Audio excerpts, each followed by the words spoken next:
So just whenever you got, don't forget to make sure you're gonna have something to stay hydrated. I always do. Especially after my trip to the hospital. What? Oh, just that whole incident where I had to go to the ER to find out I had kidney stones. I've made sure to stay very hydrated lately. Okay, yeah. I was about to be like, did something recent happen? Uh, I normally don't mention anything to people when something happens to me, but trip to the ER, I was like, maybe this. Yeah, maybe. Let's see.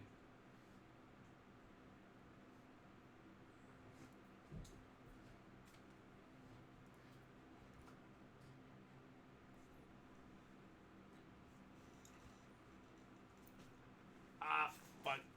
Don't step on my nuts. Go. Go get your toy.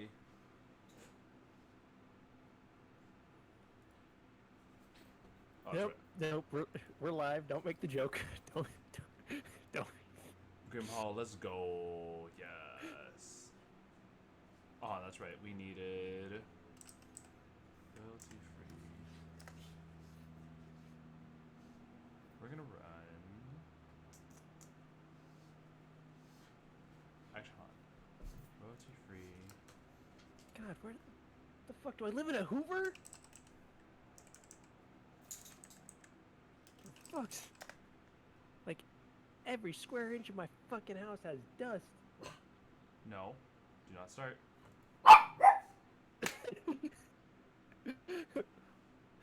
Bola's like, fuck you. Yes. Well, do you only do that because you don't like me, or is it just because I say your name? No, it's something along those lines. Let's see.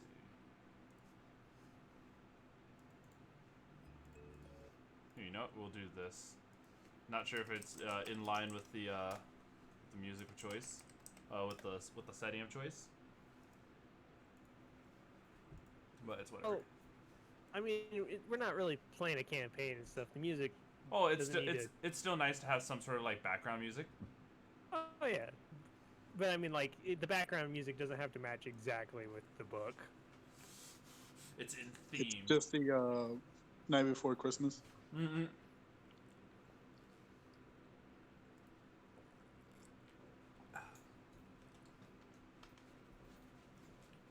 Let me go ahead and, as well, to let you guys know. So for the past few days, I've been planning out like and naming at least the major cities and like capitals and like the countries of the world, right? For the new homebrew campaign. Um, I might have really like gone out of proportion with this because I've done 4 out of the 12 countries, and so far there are like 48 major cities and 144 villages and unnamed towns and villages. So is it still like the three continents, or did they split No, up even more? no, it's entirely different. Here, I don't mind giving this little hint at least for now. What's going on? Actually, you know, I'll do that like, I'll do that off stream. But yes, there's a lot. I'll do that off stream when we finish. There's a lot planned for this homebrew world. We're talking like, um, three. So instead of three countries, three continents, there are three alliances that like dominate the world. Um, these alliances are dictated by like there's one alliance that has 3 countries in it, another alliance that has 4, and another alliance that has 5 countries in it. And while the 5 alliance one is like powerful, you know, as you get to like smaller country sizes, you realize that the other alliances, as small as they are, they're powerful for how little countries they have actually working together. Very much trying to sow a lot of discourse with my players by like, oh, if you start on the red side, then you'll learn to understand why these people have their like either neutrality or negative feelings towards the other sides. Just as a player who starts on one of the other alliances will have the same feeling towards another group, and any players who are probably like partaking in actually helping that group. Is it still like the same world, or is it something separate? It's an alternate universe. Put it that way. So it's like, say, your guys' characters are here, but mainly in like name and in personality, not in their deeds or their profession that they went down. So essentially, I could run into a Leona named Zio, but it's not going to be the same Zio. Maybe personality wise, like he'll still probably have some sort of Australian accent. I definitely want to like do something. Actually, there's a big nod to you here. I'll let you know this now. One of the countries, let me pull this up. As a big, because I know you helped go so far into it. One of the capitals of the countries, okay. One of the countries where the Leonin are primarily from is called Sol Radio, and the capital is going to be called Solisacasm. Nice. Sweet. But yes, that one has like 25 major cities, and multiply 26 times 3. That's how many towns and villages there are in that country alone. Wow. I like it because it kind of seems more like you know where you're going instead of we're just wandering in the wilderness till we run into a town. Exactly. Now, however, just like before, the towns and villages, like the dots are going to be unnamed, and so that's like entirely up for players to like rename and like claim for their backstory sakes. But it's like, if you're from a town that's near this major city, you should know of the neighboring villages to that one, because every town, the capital and all the major cities will have 3 neighboring towns or villages to kind of create like a regional idea. Well, I can't wait to spend another year in one of your worlds. We're working on something. Working on something as a little gift to also help with the community. But we are past the timer. So without further ado, welcome everyone back to another nerdy talk with XenoLich, where last time we were kind of going over. Fuck, I actually forgot what we were going over last time. Anyway, this time, instead of a poll that we had on Twitter, as you can already see on the stream, we're going to be going over Grim Hollow. It's an entirely different campaign setting book that is based off of the 5th edition systems. So any races that you see here that are pulled from the player's handbook, you won't see any trait changes because they're just the exact same race. It's more to let you know what races are allowed for this campaign setting, as it wouldn't make sense to have Warforged, or it wouldn't make sense to have Aarakocra in this campaign setting because it just doesn't call for them. But there are a lot of mechanics that have been added in Grim Hollow to help add on to the very grim look to it all. So, we're just going to go ahead and take a look at the contents. Just letting you guys know the chapters, so what we're going over. We are going to be going over the Welcome to Atharis. Atharis will be the world in which it takes place, and this is more or less a summary of what to be expecting from Grim Hollow. The race of Atharis, like you can see the list here, these are the allotted races. We're not going to go over too much into how they are, as we're trying not to spoil any of the campaign for it. Character advanced weapons. There are new weapon types, feats, spells, and curses, and variant mechanics, along with a new type of character player option, PC option called transformations, which have 6 different paths that you can go down. And each of those have their own type of side leveling system along with your character leveling. You have advanced backgrounds, which are, instead of all these different list of backgrounds, there are categories of backgrounds with their own subcategories and the own talents that each one can pick from. Same thing, we're going to be skipping over chapters 7 through 10, as that's primarily stuff that has to do with the actual campaign lore. Trying to avoid too much spoiler for it. GM's Guide to Dark Fantasy, we're going to go over a little bit of that, mainly like the Grievous Wounds table. And lastly, Curse Monsters. What monsters this book is going to be bringing to us. But I wanted to let you all know that this stream would not have been able to be done if it wasn't for my good friend Hayes, who is a longtime player, supporter of D&D, and just generally a welcome addition onto the show and as well as onto the streams. Hayes, go ahead and introduce yourself. Tell us why you want to get this book before we go on to the introductions.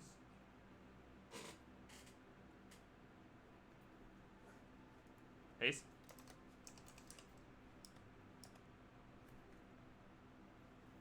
All right, here. While he's gonna go ahead and hopefully come back soon. As you all know, we are doing Nerdy Talk with guests on board. So joining us today are going to be Mex, who you'd all know from our Monday games as Hallie. Hello. We have Skittles, my lover, who you'd all know from the Saturday games as Dell. Hiya. And we have Maniacal, who you'd all know as the Alexandris from our Saturday games, along with Skittles. Also a very reoccurring guest. Yes. We're gonna go ahead. It looks like he just disconnected, so he's gonna try to be back soon enough. But here, while we're waiting for him, what are you guys expecting out of the Grim Hollow Fantasy? If you've heard anything of the campaign setting before. I mean, I've only heard what the ads say that, it's like a darker, more spookier version. Mhm. So definitely, I'm interested in these transformations Mhm. because they sound like they would be interesting because they go alongside your normal leveling, right? Yes.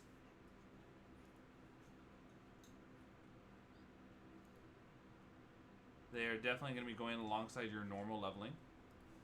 Death Plague zombies are going to be something interesting to take a look into if those are going to be a thing. I'm pretty sure there's some interesting creatures that this book brings.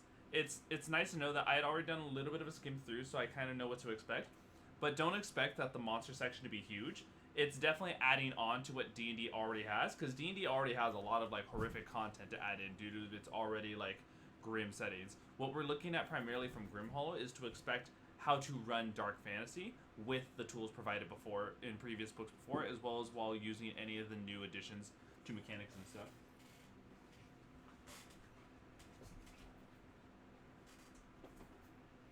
Let's see. Let me see. I'm assuming they're having internet issues. Let me try another ping.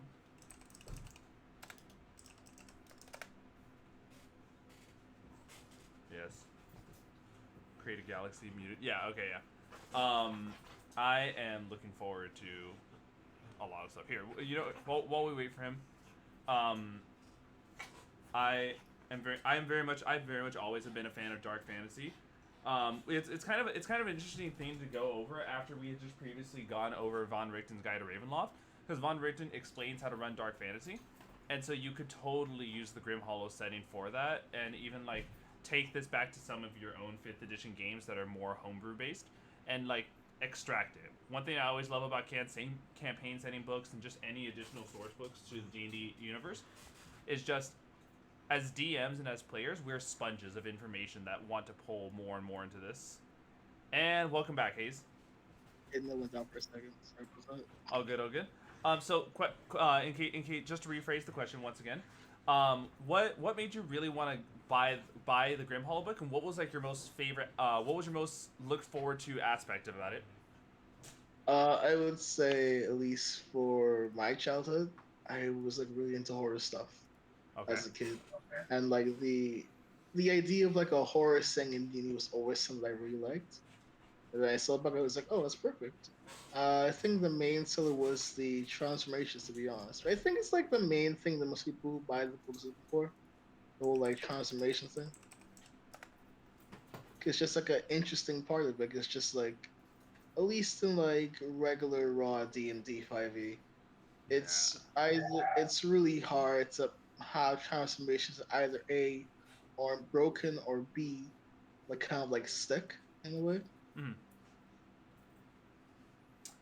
There's definitely a lot of that found throughout Grim Hall, and I get what you mean.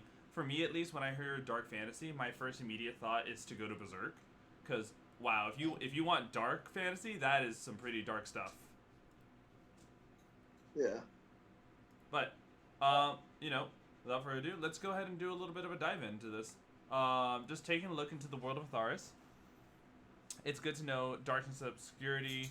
The land is just overall dangerous. There is a lost pantheon here, a sickening plague, a great fear of the arcane, glimmers of hope, and this is your world too. A good thing to also note about these is that going back to when we were talking about world building, these are good core principles to fall back on. That if you don't know how to run the campaign, or if you ever have a question that's more of like a role play thing, or even like a world structure thing, you can always fall back to these. I like the fact that there's a fear of the arcane here. So it goes back to this whole like there's a fear of spellcasters in the term like witches and heretics and stuff. Yeah. And Glimmers of Hope, always a good thing to run.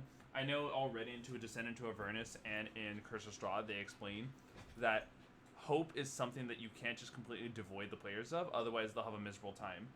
So you Yeah. have to give the players hope in order to take it away from them. It's kind of like trying to run like a whole like Warhammer 40K type of game where just Yeah. everything's shitty, everything sucks. You can't change it. It's just how it is. Yeah, I get that. So, pretty obvious. Humans, elves, dwarves, half orcs, half elves, dragonborn, and gnomes and halflings are the allotted races for this book. Pretty standard stuff from 5th edition player handbook things. I would say the only thing that is definitely missing from this is going to be tieflings, and probably for very obvious reasons, as fiends and tieflings would probably be treated far differently in the Grim Hollow setting than they would in the standard 5th edition Faerun setting, where tieflings could be wandering all about, but here tieflings would probably be hunted down on the mirror side, from the mirror side of them. Yeah, definitely. Them in like ASMR, just like would not work very well in this world. Let's see. Let me quickly. Because for like instance, right, like the Pantheon in Atharis, Hmm. there were like many eons ago there was a war, so essentially all the archdevils and all the gods are dead. Really? They're gone. And so what you have left is just like the seraphims and the devils, like dealing with shit now. Wow, what the hell? So it's almost like Yeah. I don't know. When I hear that, it makes me think very much of like Castlevania. How like Yeah. at this point the land feels very like especially like season 1, 2 Castlevania, because like at this point Yeah. Dracula was ruling the land. There were demons, there were devils and things from hell all over the place, and it just sucked ass to be in Wallachia. Yeah, basically. It just sucks has to be in Atharis. Everything's shitty. There's bureaucracy. God's literally dead. Okay. Well, here, moving on, we can see that there is some advanced weaponry running through here. There is a new classification of weapons. So there is your standard, simple, and martial, but now there's advanced weapon types with advanced ammunition. And so advanced weapon properties that you could see would be brutal. Brutal weapons are designed to subject an adversary to the most harm. When you score a critical hit against a creature with brutal weapon, you can add an additional weapon damage die to the damage dealt. This would be really crazy, especially like on assassin builds. So a brutal assassin or a brutal half-orc would take this and run with it very far. Basically. Cumbersome. Cumbersome weapons are difficult to wield, but are effective tools for those strong enough to wield them. Making an attack with a cumbersome weapon, you must use your strength modifier for both the attack and damage rolls. There is no way you can use this weapon at all for dexterity. And it's nice to know. I like to imagine that cumbersome weapons like have a strength requirement in order to properly use them. Yeah. I would say the same as Hefty Armor, where it's like Heavy? 14. Okay. So then from here, we have guard. Guard weapons are made to fight defensively, often designed with long reach or flat surface repairing. While wielding a guard weapon, whenever a hostile creature moves within your reach and you did not move on your last turn, you can use a reaction to make a weapon attack with a guard weapon against that creature. If the attack hits, then it deals no damage, the creature immediately stops, and its speed becomes 0 until the end of its turn. Good way to like add this in. This is a good thing for someone who wants to really be a frontliner, but like enemies will just try to go around them. Now they really have to like, oh fuck, I have no option to do anything about this. Yeah. That's how I feel a lot about the whole like polearm weapons. Like you feel like because like polearm weapons like somewhere that were made in the beginning to be like more like defensive weapons in the beginning. Exactly. Momentum weapons are designed to deliver devastating attacks as part of a charge. When you hit a creature with a momentum weapon and have moved 20 feet or more in a straight line this turn, you can upgrade the damage die to the weapon's momentum. You can upgrade the damage dice to the weapon's momentum damage dice value. Pretty nice. Also, yes, it is pretty. The previous one, guard, is a little bit like Sentinel, but it has another requirement in order to utilize it.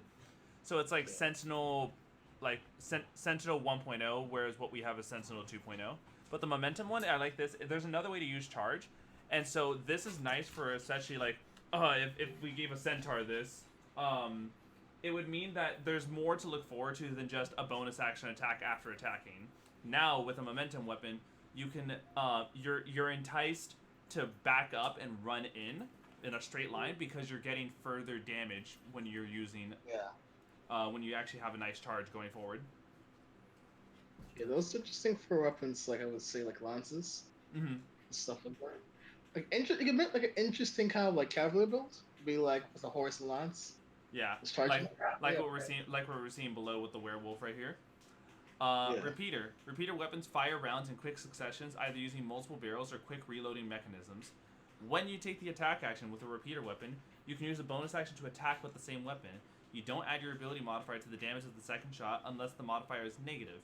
You can make the bonus action even if the weapon has the loading property. This is nuts because this is now I've created light ranged weaponry that can fire twice in a round even without the second attack. So that means that, it's something to be comparable to dual wielding, where like, Yeah. I'm dual wielding 2 scimitars. Yeah. And now you have something where it's like, oh, look at this. I'm not just dual wielding scimitars, I have a repeater weapon. Double barrel shotgun, stuff like that. Yeah. From here, we have Swift. Swift weapons are renowned for the utility in recovering from missed attacks. When you miss an attack with a Swift weapon, you gain advantage on the next attack roll you make with that weapon against the same target. Pretty nice. Good way to recover from missed attacks. And now it's kind of like I'm like, in the event that I do miss, hey, at least it's not that bad. I have advantage in the next one, so it's easier to hit. Yeah. Scatter. Scatter weapons are capable of devastating multiple enemies at once. When you take the attack action and successfully hit a creature with a scatter weapon, measure the weapon's scatter range from the square or point of impact that the target you hit occupies. All creatures other than the original target that fall within the weapon's scatter range must make a dex save against your scatter DC. Upon a failed save, they take damage equal to the ability score modifier you use to hit the weapon. Damage dealt by this way is the same type as the damage as the weapon you hit with. Pretty nice. And the scatter save DC is 8 plus proficiency, which is as usual, but it adds the ability score modifier that you use to determine damage with the weapon. So if it's a strength-based weapon, the scatter scales off strength. If it's a dex-based weapon, the scatter scales off dex. It's weapon fighting rough with brutal and swift weapon. Yeah, right? You could totally do that. Let's see. Specialized ammunition. Armor-piercing ammunition. When you roll to hit a creature with an armor-piercing weapon or ammunition, if the target is wearing heavy armor or neutral armor that exceeds 17, then you receive a +2 in your attack roll to the hit that target. Blessed attacks.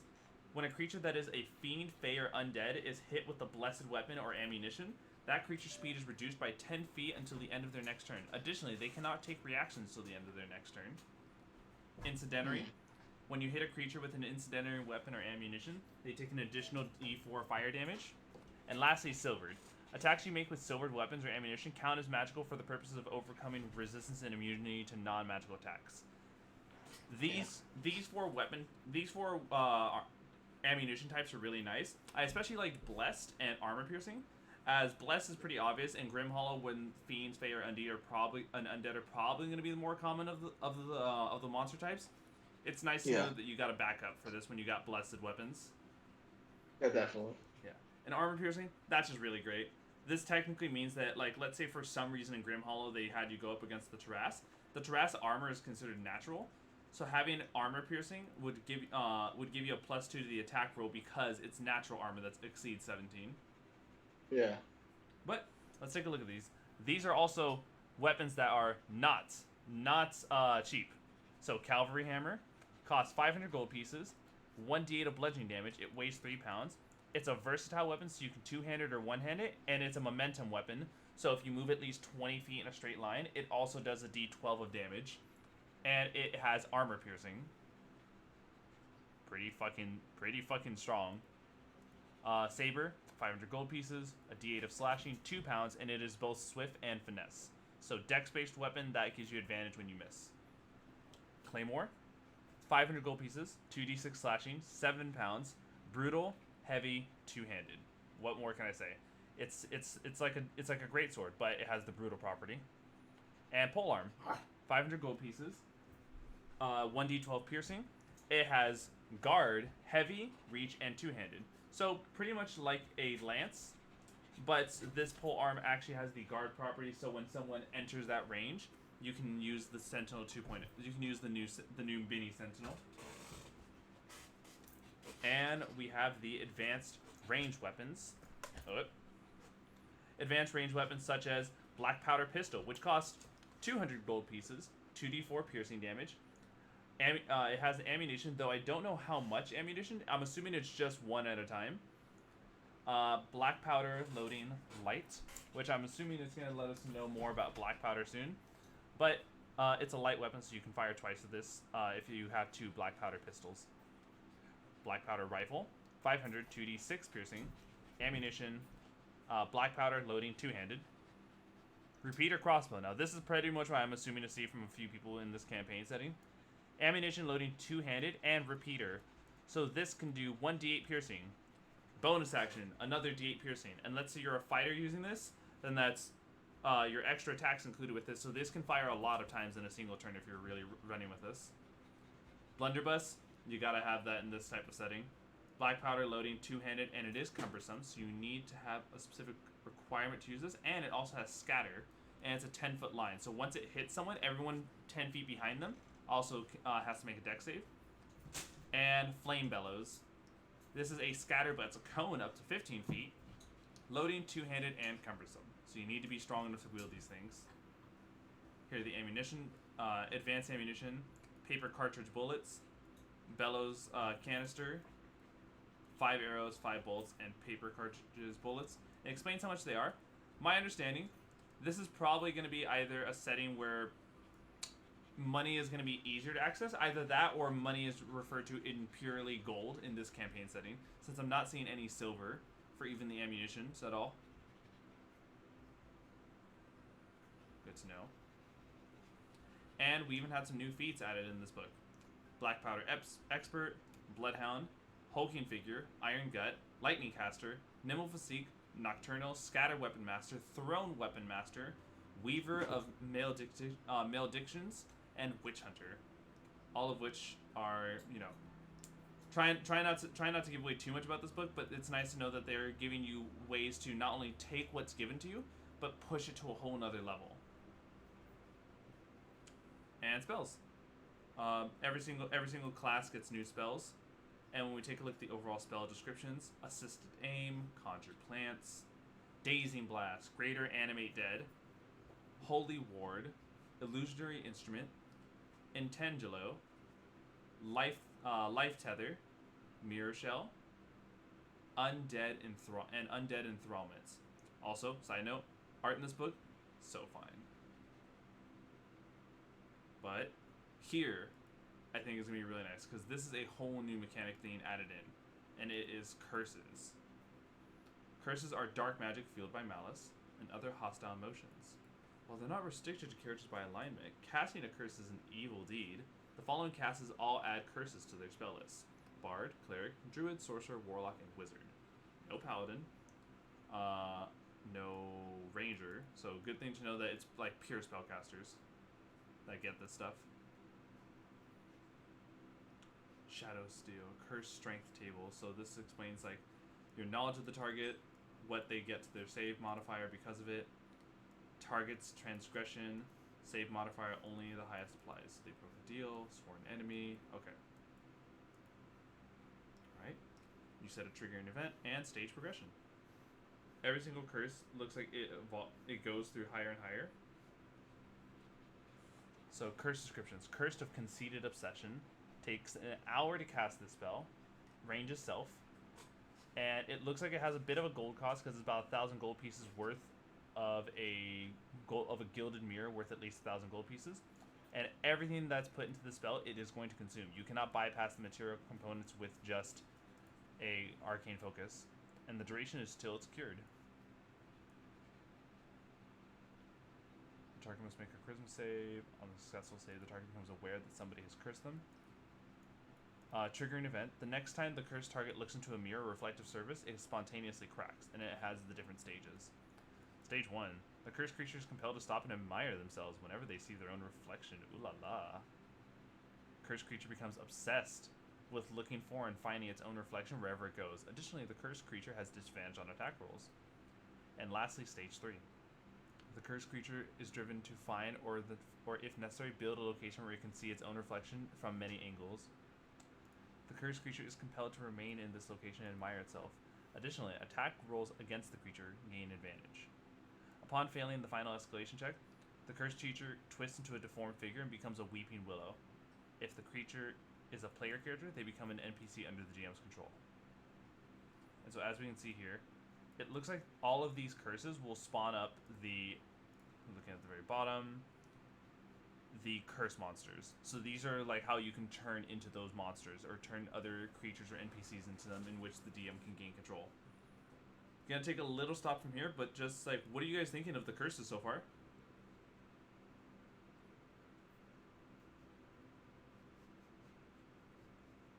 Very scary stuff. Yeah. I definitely like, these are something that I would be up for debate on this, because curses have always been a thing that I've always been like wondering how can we utilize something like this into a D&D game without with trying to balance it.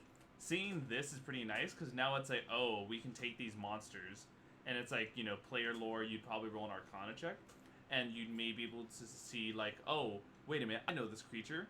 It's like, I can look at it, and it's from this curse. We have to find a way to cure the curse. So far, this looks like level 15 campaign stuff with all that money, right? That's what I'm thinking here. I like the progression, because it's like as you keep failing, it keeps getting worse and worse. Mm-hmm. Let's see. Let's also take a look at this. Going back up, I think it's also important that we at least check out the curing. Once they have begun, curses are notoriously difficult to cure.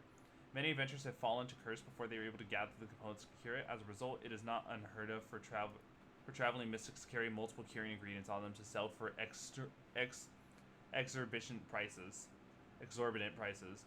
To cure a cursed creature must be targeted with a remove curse spell. In addition, a number of cure components are required equal to the number of stages their curse is escalated to. For example, a curse that is escalated to stage 3 requires 3 cure components as well as a remove curse spell. Following items outline a number of cure components that can be found within the world of Atharis. A GM can include additional components based on their setting. Hag's Promise. A potion brewed by hags, purposely named confusingly. A strand of hair from the lost but not found. From a pillow or other possession of a lost person. A twice murdered raven. A raven that has been killed, resurrected, and killed again. The highest pine cone of a forest, found with a lot of climbing. A clock which runs backwards. Casting slow and haste on a timepiece will cause it to tick backwards. A black pearl harvested but a week ago, found with a lot of swimming. A book that has never been read, from a publisher or printing press. A rose that grows in darkness but not sunlight. A rare flower known as a black rose. A life willingly given, someone willing to sacrifice themselves to cure the curse. And lastly, wish. A wish granted by a spell or an entity. Now notice this.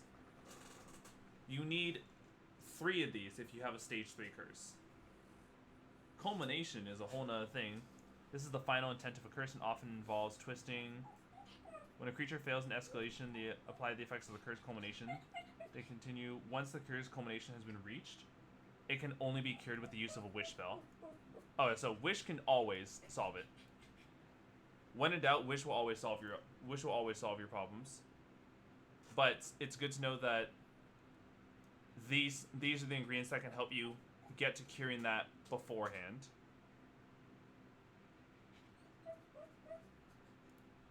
I like these. I think I might with this I might put curses into the homebrew world, just because they seem like a good way to counteract them is to look for these types of like items that you would find scattered throughout.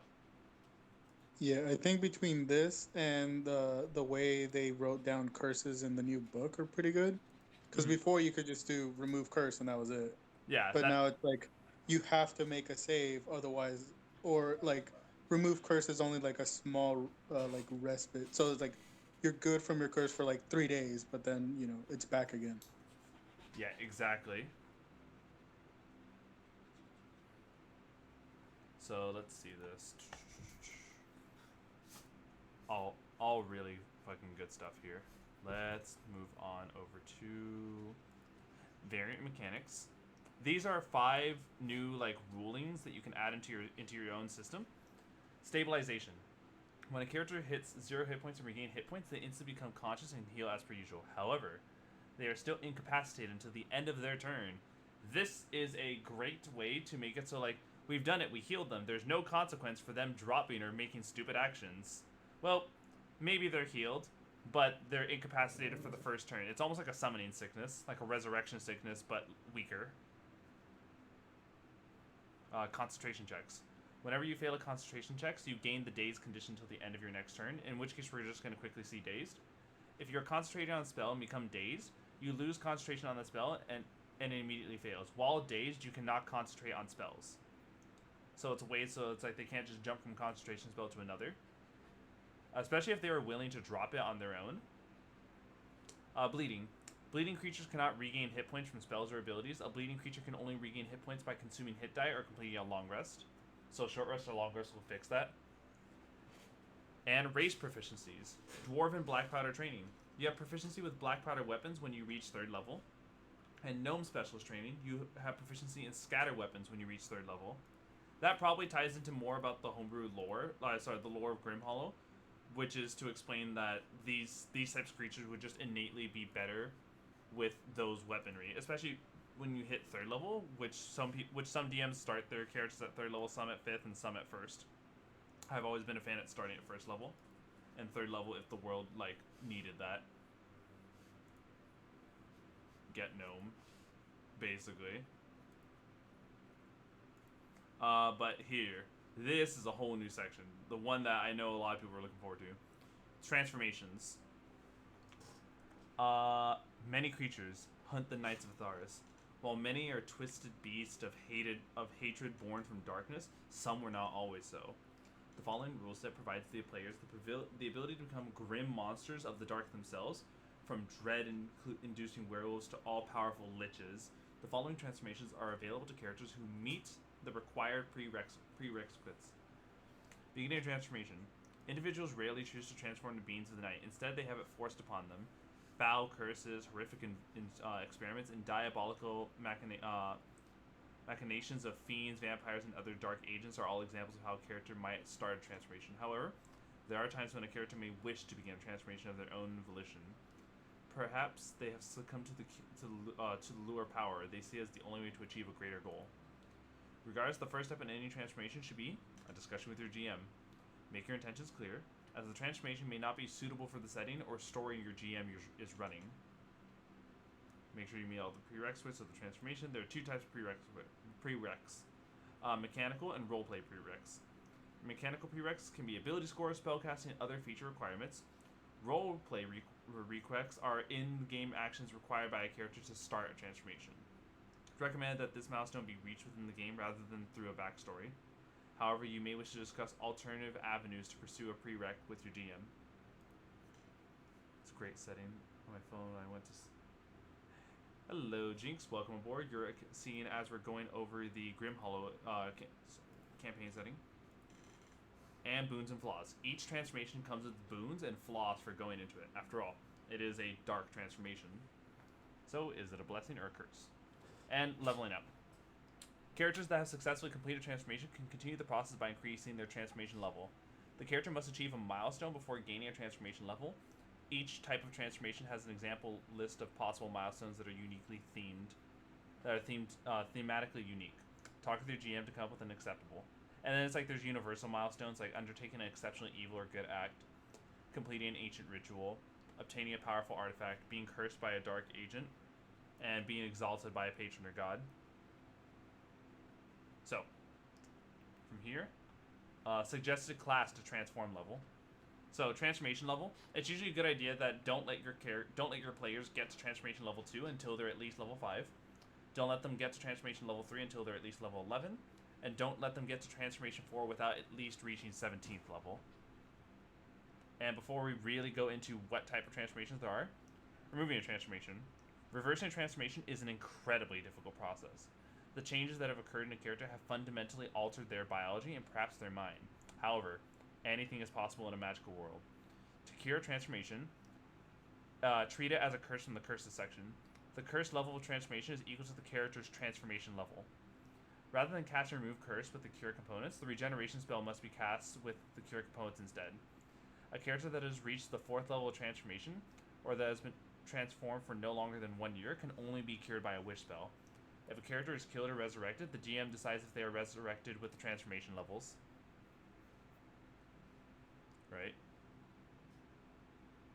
And so, this is a... wow. I like this. This really makes the transformations that much more unique, especially because it's not a remove curse, it's regenerate spell.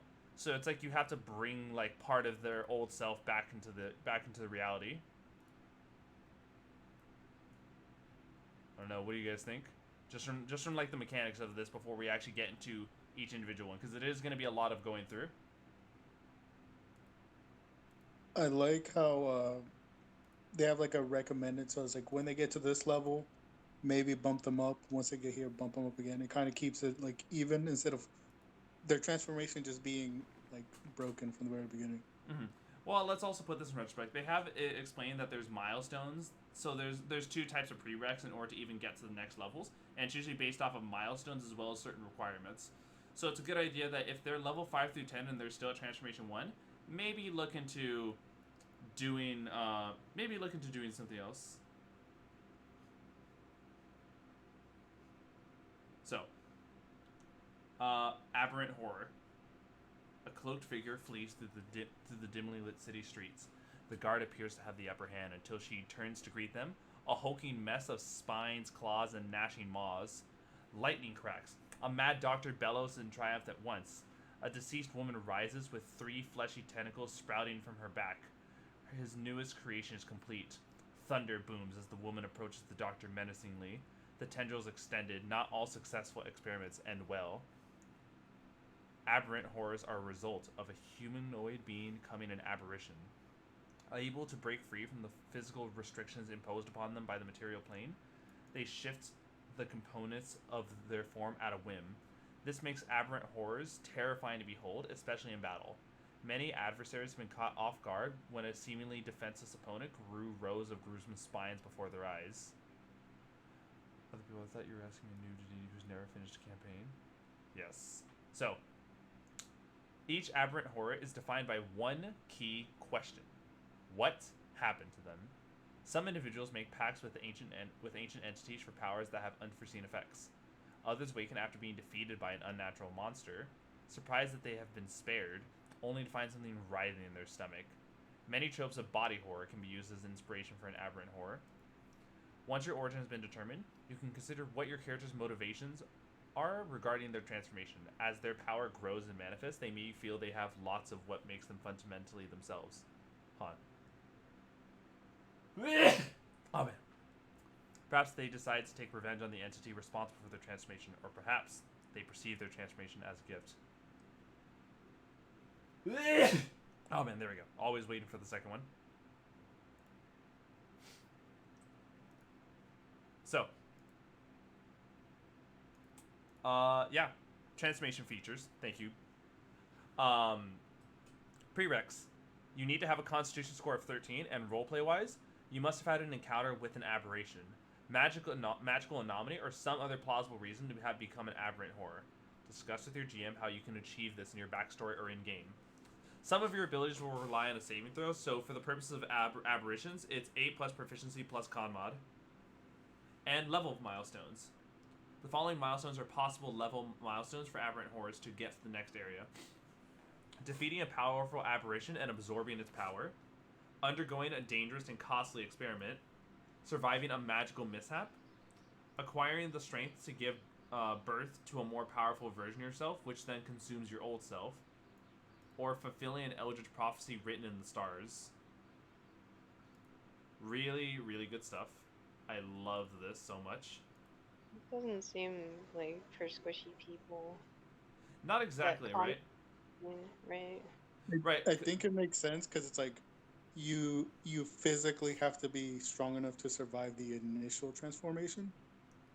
So it's like multi-classing almost. You have to wait until later and when you can bump up your con score.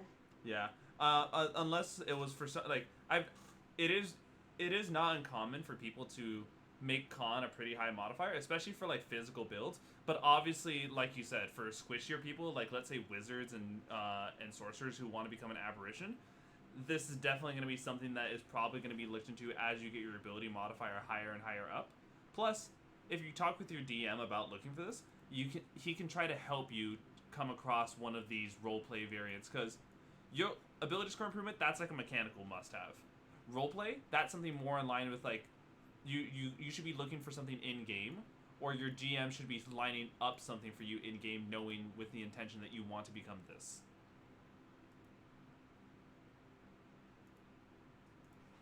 Let's take a look.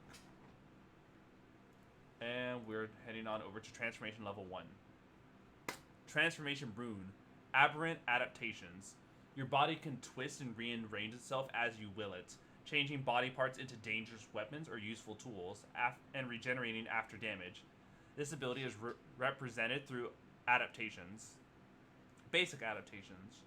At first level, you gain the following adaptations. Chitinous Shell.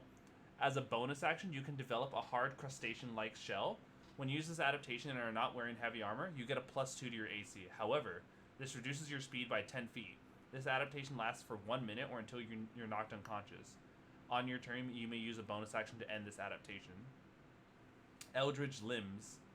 You can transform one or both of your arms into weapon of thick muscles, sharp claws, or hardened bone. When you make an attack, you can use this adaptation. If you do, you gain the following features. You choose what type of damage your unarmed attacks will cause, from piercing, bludgeoning, and slashing. Your arm becomes a claw, a tusk, or a bone club, depending on the damage type chosen. You may roll a d6 in place of normal damage for unarmed strikes. You cannot hold any object in the affected arm. This includes, but not limited to, weapons, shields, and spellcasting focuses. Any object you are holding merges into your adaptation or immediately drops into the ground. The GM may decide if they feel like the object is too large to merge. The adaptation lasts until you become knocked out. On your turn, you may use a bonus action to end this adaptation. Pretty good. I like the fact that it's when you make an attack, you can use this adaptation. So it's like you can, in the middle of it, like a sword swing, you can turn your hand, your sword can like meld into your body as your hand becomes a huge claw that just slashes at them. This is gonna be really nice. Yeah, what this one reminds me of is either like Venom or like the Parasite anime, where it just takes, but instead of being like obviously a secondary thing, it's you yourself controlling it. Exactly. So let's take a look. The next transformation boon, Aberrant Form. Your con score increases by 2, and your strength score increases by 1.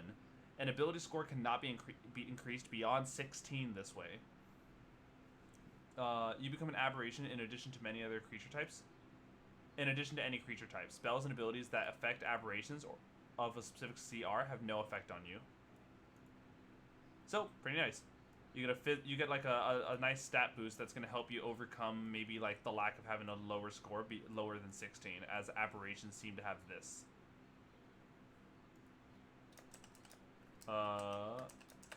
And now it's time to go over the flaw.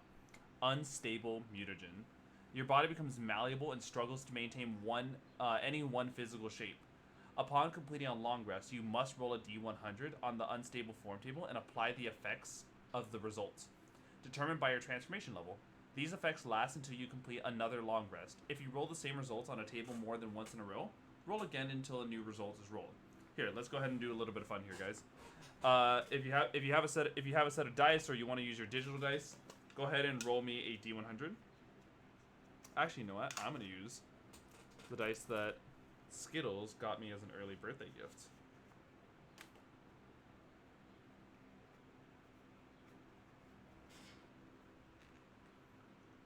Self-cannibalisms, yeah. So is it roll a 1d100? Yeah, D100. I have 47. 47? Alright. Let me go ahead and get that. I'll roll right now as well. Let me also show you guys these are some really pretty dice that Skittles got me. Gold flakes with like red, with like a dark red, like kind of like that ruby look that most people usually look for. Okay, so here we go. We're skipping a lot of this, but here's the unstable mutagen table. You said 47. Your body begins fighting against any form you take. You cannot make reactions until you take a long rest. Until your next long rest. That's a crazy one. I'm seeing 60. You, my man, would be getting... Your arms periodically have a will of their own, causing your reaction speed to slow while you regain control of them. You have disadvantage on dexterity ability checks to determine initiative order. What about you, Mix? I got 45. For 45, it would be... You can't take reactions. Let's see what I can get right here. I got a 99. If you would gain hit points from a spell or ability other than your own, you get that many hit points plus your Constitution modifier instead. That's really good. Yeah.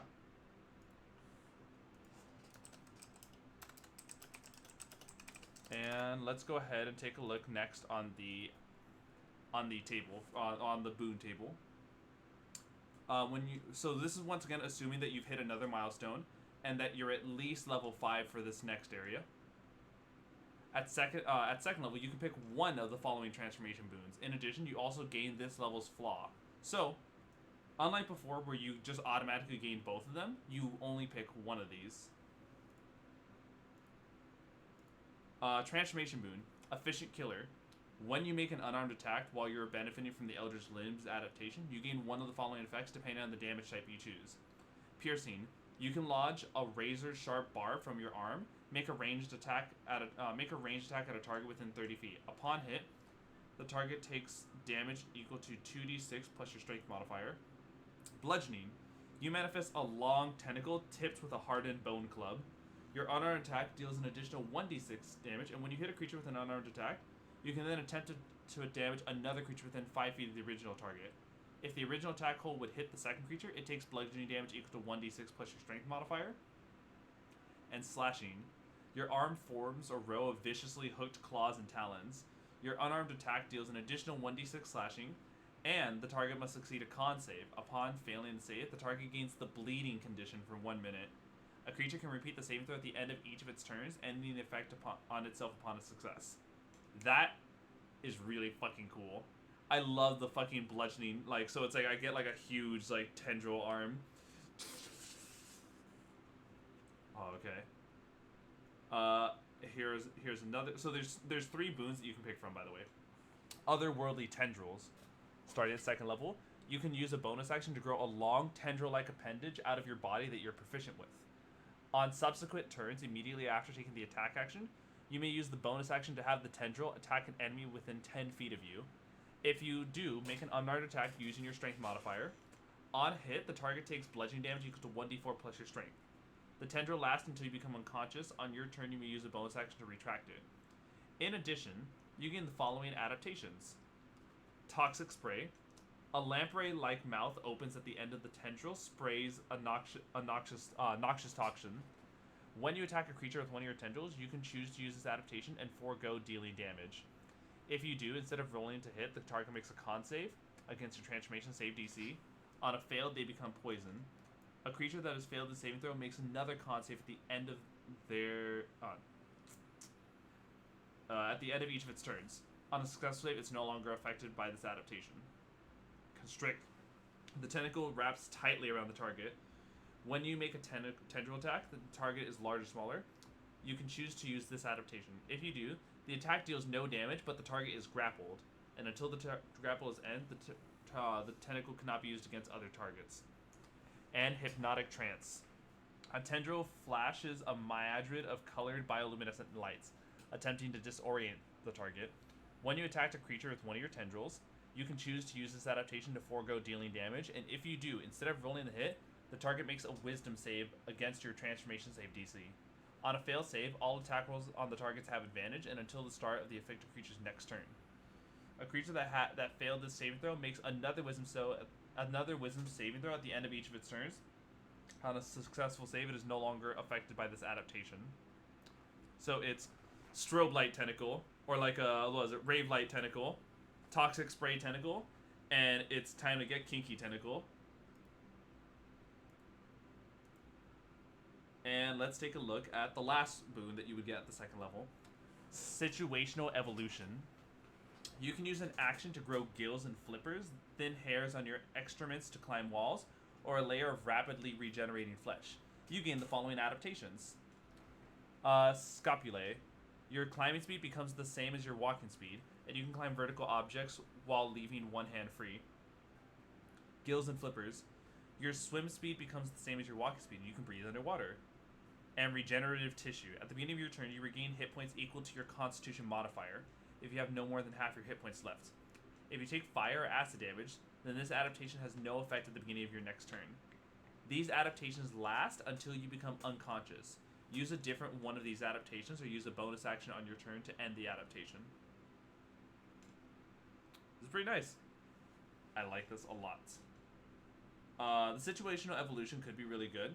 I can already see the regenerative tissue being on like a barbarian build, because maybe the barbarian wouldn't want to utilize some of the other features that are given here. But now it's time to talk about hideous appearance. Your appearance has grotesquely transformed you. You may be a hulking mass of flesh adorned with countless eyes, or a bone and tusk covered natural weapon. Regardless of your true form, you're horrific to behold. You can suspend this form and manifest the appearance of the humanoid you once were, but it is taxing and requires concentration. This form is not permanent, and moments of stress are likely to reveal your true nature. Your true form is revealed on the following situations: when you concentrate on a spell, when you gain the unconscious condition, when you entered hollow ground, or when you choose to reveal yourself. In events of extreme emotional or physical stress, the GM may call for a Constitution saving throw with a DC of their choosing to see if you maintain your humanoid form. Non-evil creatures that witness your true form become instantly hostile to you unless the GM deems otherwise. Alright, that was Transformation Level 2 for the Aberrant Horror. Thoughts?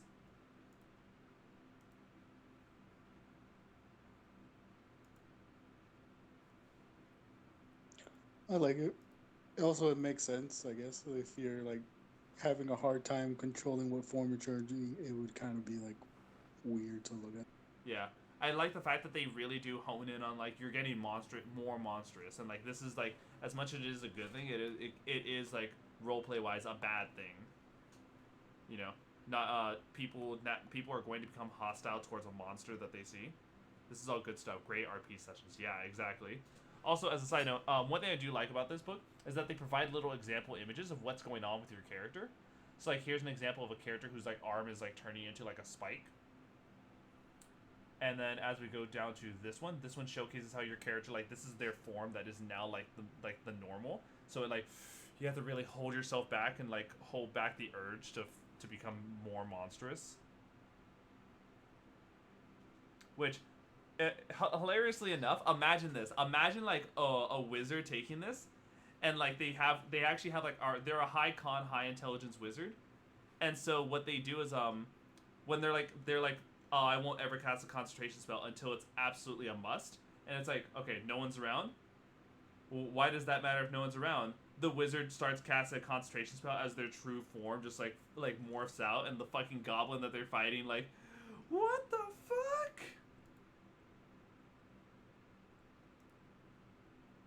Oh, Good man. old shock and all. Exactly. Let's go ahead and take a look at level 3. At third level, you can pick one of the following transformation boons, or pick a boon from a lower level that you meet the prereqs for. In addition, you also gain this level's transformation flaw. So, this says that you're not limited to just picking these. You can go back and pick the other ones, but obviously, these are some pretty high level stuff. Unless you're going for a specific build, I don't imagine why you'd probably want to take one of the other previous ones. But, I digress. Let's take a look. Transformation boon, Wings. Pretty obvious. Being at third level, you can grow large, twisted rings of mutated flesh, and you gain the following adaptation: Wings. As a bonus action, you can manifest a pair of distorted, fleshy wings. You get a flying speed equal to your current speed. These wings recede after 10 minutes. You can reabsorb them as a bonus action your turn, and they reabsorb automatically if you are knocked unconscious. You can manifest your wings while wearing medium or light armor, if it is made to accommodate them. You cannot manifest your wings while wearing heavy armor. And once you use this adaptation, you can't use it again until you finish a short rest. Additional tendrils.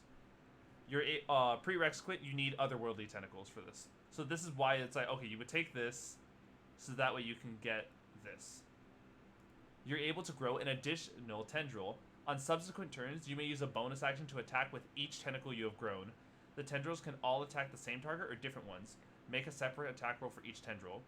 When you reach the 4th level of this transformation, the number of tendrils you can manifest is increased to 3. Ooh. Enhanced hypertrophy. You may roll a d8 in place of normal damage for unarmed attacks. The base damage die for your adaptations, like the efficient killer and otherworldly tendrils, become 1 dice higher. For example, an adaptation that deals 2d6 becomes 2d8 instead. And the new flaw, unstable existence. The nature of magic is beginning to unravel your material form. Whenever you roll a naturals 1, 2, or 3 on a saving throw against a spell or magical ability, you reveal your hideous appearance. And it's like you need to just hold it back. Oh, this is gonna be really good. I'm imagining, for some reason I'm thinking of Kaiju number 8 when I'm looking at this. Because it's in that story that, like, someone has the ability to transform into a monster for the sake of, like, all of this power, but he has to, like, hold it back. For his own, for, like, the sake of everyone else. Yeah, hell yeah, right? Oh, hold on. There we go. My bad. Okay. And finally, transformation level 4. This is the big one. This is the one that, like, you're so far gone. So, you can pick one of the following transformation boons, or pick a boon from a lower level that you meet the prereqs for. You also gain this level's transformation flaw. So, Savage Predator. Beginning at 4th level, whenever you roll to hit a target and score a natural 20, you may deal an additional 66 damage. This damage is the same type as your weapon. In addition, each creature of your choice that is within 30 feet of you must succeed a wisdom saving throw or become frightened of you for 1 minute. A creature can repeat the saving throw at the end of each of its turns, ending the effect on itself as a success. Transformation boon, Master of the Deep.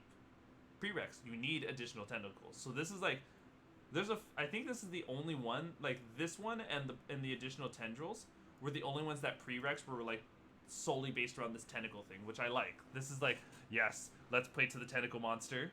So, on your turn as an action, you could rapidly grow and launch hundreds of tiny tendrils from your body. Each creature of your choice within 15 feet of you must make a dex save, and on a failed save, they suffer one of the following effects of your choice for a minute. You can choose different effect options for different creatures. Become poisoned, speed becomes 0, or attacks against them have advantage. So just tendrils just go flying all about you to every creature within 15 feet, and it weaves around your allies that you're choosing. Once you use this feature, you can't use it again until you finish a short or long rest. And transformation boon, extreme mophilic conditioning. Starting at 4th level, your body has learned to adapt to extreme conditions, allowing you to survive where most would perish. On your turn, as an action, you can use the following adaptation: Metamorphosis. You rapidly change your body's biological and chemical composition in reaction to your environment. Choose one of the following options. You're resistant to bludgeoning, piercing, and slashing. When determining falling damage, you take 1 bludgeoning damage for each 10 feet fallen in place of normal damage, maximum of 20 bludgeoning damage. You're resistant to fire, lightning, and acid damage and are immune to the effects of extreme hot climates, or you're immune to cold, thunder, and poison damage and are immune to the effects of cold climates. This adaptation lasts until you use this adaptation again. Transformation flaw, Entropic Abomination. The very essence of magic aggravates the unstable nature of your aberrant body. Whenever you fail a saving throw to a spell or magical ability, roll in the unstable mutagen table. If the result is less than your current unstable mutagen effect, then replace it with the new results. So, this is what I figured. The higher up, the better. So you're always looking for higher rolls. So this flaw is like you're gonna get weaker and weaker. With the worst one being your body starts to become formless and you have disadvantage on dexterity saving throws. This is pretty fucking wild. And all of that together was the aberrant horror transformation progression. Thoughts on just the overall thing now?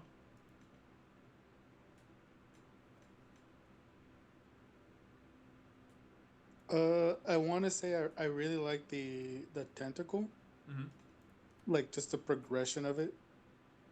Yeah, clap, fucking amazing, exactly. And I like the idea of like, The tentacle is definitely like one thing that a lot of people think of when they hear aberrant creatures, especially because like mind flayers, even beholders eye stalks are very like tendrily stuff. So I fucking love that progression that you could take. Plus, I know there's someone else in here who also appreciates tentacles. I do, but I I- am a notorious low roller. Yes, I mean, why not just embrace the true form then? I guess. Or like I use, do also like the CD6 one because it makes sense. Like if you just demolish something, everything around you probably be freaked out. yeah. Yeah, because it's like whenever you hit with and score a natural 20, you deal an additional D66 plus whatever the critical damage is, I bet. So imagine like, oh, even worse, imagine a rogue aberrant who takes this. By the time they are this high level, they're 17th, and it's just like sneak attack, nat 20, bam, and you just see that person go flying off into the distance. Everyone like looks at you, it's just like backing off. They're afraid of you at this point. They just become paste. Yes, exactly. And it's like, yes, there's clearly a way you can play this because on top of just getting the basic adaptation with the aberrant adaptations, you can choose. Like this is where like you can really choose. Do you want to take this like semi-tentacle route? Do you want to commit to the tentacles? Do you want to be an efficient killer, or do you want situational evolution? Situational evolution mixed with extremophilic conditioning sound pretty interesting, along with enhanced hypertrophy. Assassin Rogue making targets into paste. Actually, hold on. There's another thing that also just came to my mind.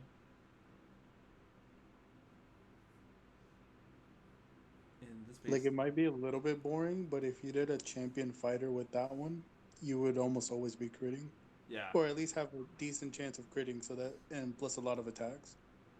yeah, and plus that would play more into this because this is like okay, it's one of those things where yes, it makes sense that you're physically getting stronger because your body is, you know, for all intents and purposes built differently. So when you have this like creature that is supposed to be super constitutional because of the way its body is formed and super strong, that's how this is supposed to be played. So it's weird to imagine a rogue doing this because it's very much like a rogue's usually deck based, but a fighter or barbarian would absolutely love this. But that's not to say you can't take this with other people. By all means, take this with a wizard or even a druid because this can bump up your con with +2 from the very start. That's pretty nice to have that ability. I'm just built different. Yeah, exactly. Like the rogue, it'd be hilarious because it'd be this giant mass just sneaking around. But as a druid, it would be extra creepy because wild shape, so they'd have like weird animal limbs like growing out of their bodies at all time. Yeah. I'm curious. Let me see something. Hideous appearance.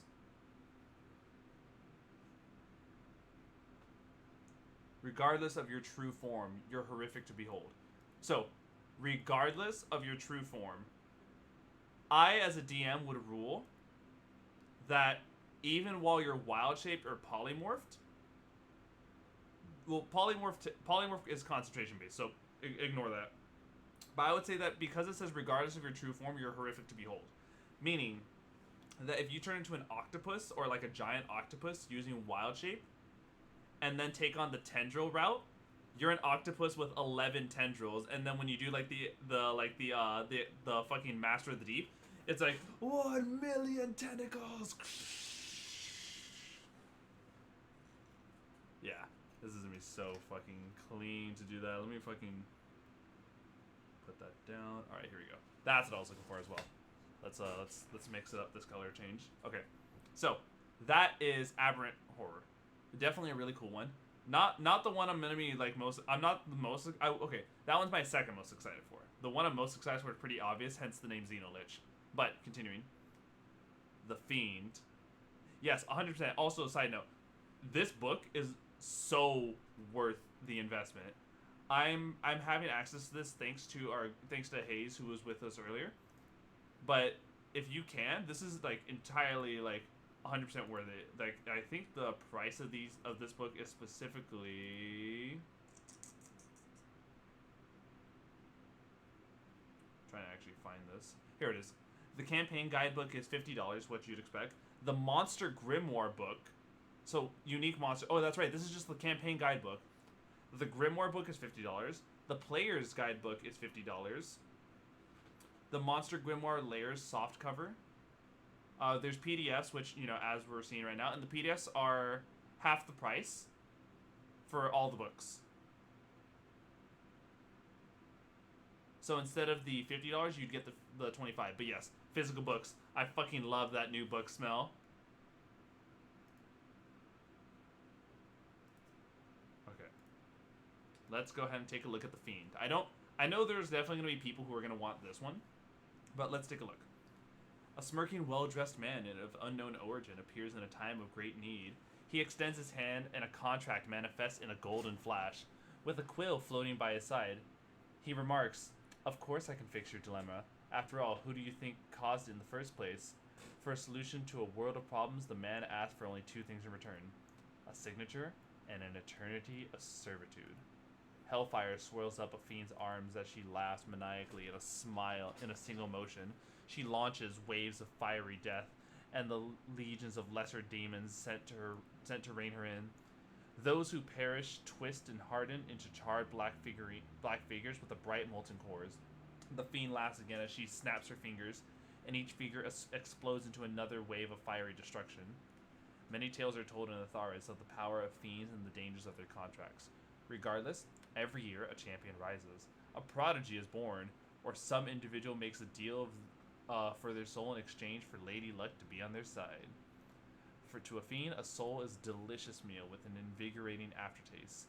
Most importantly, a soul contains the power to sustain their transformation. So, a mortal become a fiend in various ways. Some forfeit their souls and become one upon death. Others undertake excruciating rituals to transform into one. However, your character becomes a fiend. Becomes a fiend constitutes their contract. Communicating with your GM about creating deals with mortals and their story is a great way to roleplay your influence within the game world. As a fiend, you should consider what your character's motivations and which NPCs they can use to achieve their goals. So, you need to have a charisma of 13 to become a fiend. And roleplay-wise, you must have made a pact with a fiend, undergone an infernal ritual, or have some other plausible reason to have become a fiend. Discuss with your GM how you can achieve this in-game. It's A plus proficiency plus charisma. And level milestones: defeating a greater rival fiend and taking their place in the hierarchy, ensnaring a particularly powerful, influential soul with a contract, establishing a cult of worshippers who offer their strength to you, establishing a portal between the material plane and the netherworld, or killing or corrupting a seraph. I think it's seraph. Okay, so these are the ones you're always going to take. Gifts of damnation. You have acquired the ability to bind your first mortal to your will. You can create a contract to bind their soul to you, feeding on its power. However, you will not gain the benefits of this gift until you have bound a mortal with this contract. To bind a mortal soul to you and grant them a gift of damnation, you must first create a contract for that gift. A contract requires magical ink and a paper worth 50 gold pieces for each transformation level you have required, and you must meet the prereqs listed. In addition, you and the mortal must both sign the contract willingly, fully aware of the costs involved. Once signed, the netherworld entities give the benefits of the gift to you, and the mortal receives the named benefit within 7 days. You do not have to provide the benefit yourself. For example, upon signing a contract for gift of unfettered glory, you'll receive the benefit listed under the gift. The mortal who signs will receive the glory and no in-game mechanical bonuses provided by the dubious power of the netherworld. While you may have any number of contracts in your possession, you can only benefit from one at a time. Upon the completion of a long rest, you may swap the contract you are currently benefiting from for an alternate contract that you have bound a mortal to and signed. On your turn, as an action, you can call upon the netherworld to reveal to you the exact location of a creature that has signed one of your contracts, provided they are on the same plane of existence as you. A contract you hold lasts for 7 years or until the mortal that signed it dies, at which point it bursts into flames and you cannot receive any benefits from it at all. And here we go. Fiendish. Just imagine walking around and all of a sudden your pocket bursts into flames. You're like, the fuck? Oh my god. Even worse. Oh, good thing I have all this flammable material in my backpack that explodes upon contact with fire. But my contract's in there, it's fine. Deck save. Let's see. Fiendish form. Your charisma score increases by 2 and your intelligence score increases by 1. An ability score cannot be increased beyond 16. This way, you become a fiend in addition to any other creature types you are. Spells and effect that affect fiends of a specific CR have no effect on you. And here we go. The flaw. Planar binding. Your body and soul are bound to a fiendish plane of existence. You have disadvantages on death saving throws as the plane attempts to pull you back to it. If you would be killed, your soul has been dragged back to a plane of existence of the GM's choice. This plane is your new home, and you become an NPC under the GM's control. If you are on the fiendish plane responsible for your transformation, this flaw has no effect. That is fucking nuts. You have disadvantages on death saving throws. On top of this, your soul has been dragged to a plane of existence. Do you know what this just tells me? This is telling me that Dr. Facilier is the fiend, because it's like, oh no, he's failed his death saves. He's being dragged back. Dum bum bum bum bum bum bum bum. Yeah. Oh god, I have to totally do this and make an NPC for Dr. Facilier where I make him the fiend and I give him the dark gift, the living shadow, so that way he has these two things working at the same time. And what? He'd probably be a warlock, right?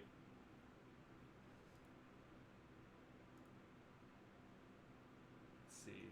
I'm trying to think. What about Bard? Bard could also work. He's very charismatic. The reason I think Warlock is because the Pact Boon, Pact of the Talisman. You know, look at this. No effect on myself, but it helps others.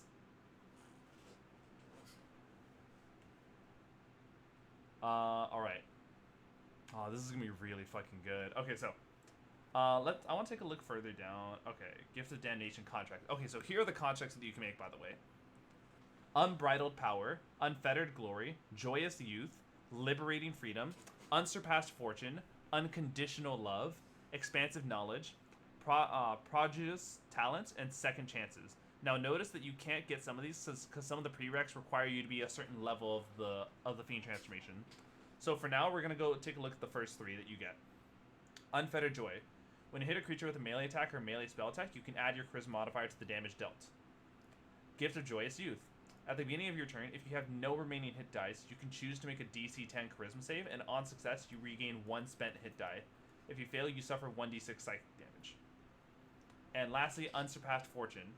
Whenever a creature makes an attack roll, skill check, or a saving throw within 20 feet after the GM has rolled before they have determined the results, you can use your reaction to roll a d20. If you roll a 10 or higher, the attack roll, saving throw, or skill check immediately fails. You cannot do this again until you complete a long rest.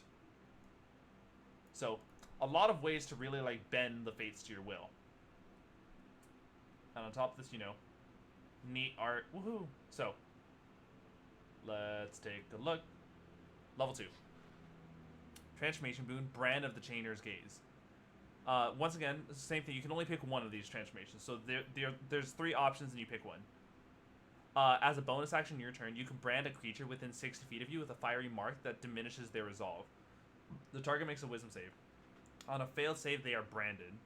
When a creature branded this way makes a save, they must roll a d6 and subtract the result from their saving throw. A creature remains branded this way for 1 minute. The brand disappears if the creature is knocked unconscious, enter hollow's ground, or is targeted by the remove curse spell. You may use this feature a number of times equal to your charisma modifier, and you regain all uses of this feature when you finish a long rest. Transformation Boon, Brand of the Tyrant's Hellfire. As a bonus action in your turn, you can brand a creature within 60 feet of you with a fiery mark that exudes hellfire. The target must make a charisma saving throw, and on a failed save, they are branded. Whenever you hit a creature branded in this way with an attack, you deal an additional 1d6 fire damage. A creature remains branded for 1 minute. The brand disappears if the target's knocked unconscious in a hallowed ground or remove curse. You can use this feature a number of times equal to your charisma modifier, and you regain all expended uses when you finish a long rest. Okay, so how long it lasts, how it's dealt with, and so forth is all the same. You're looking for the bonus action here. And lastly, Brand of the Deceiver's Guile. As a bonus action, you brand a creature. Target makes an intelligence save instead of charisma. And on a failed save, they are branded. Whenever the branded creature in this way attempts to attack you, they must roll a d6 and subtract the result from their attack roll. So there's what? Whenever the creature hits whenever you hit a branded creature. So Tyrant's Hellfire is nice because that it gives you just extra damage on that person. Deceiver's Guile is nice to make yourself harder to hit. And Chainer's Gaze is just nice overall to make it so they have a hard time on saving throws. This is really good stuff. And the flaw. Hideous appearance. Your appearance is grotesquely transformed. Your skin becomes red and leathery, and vicious horns, teeth, and nails erupt through the surface of your skin. You can suppress this form and present the appearance of humanoid you once were. But this is taxing. Concentration on spells, gaining unconscious, entered hollow ground, choosing to reveal yourself. GM can make a con save, and non-evil creatures that witness your true form instantly become hostile to you. Okay, so I think that's just gonna be a common theme that you can always like. You have the look that you want, that you're transforming into. You can always just hold that back. Thoughts on level 2 stuff for the Fiend?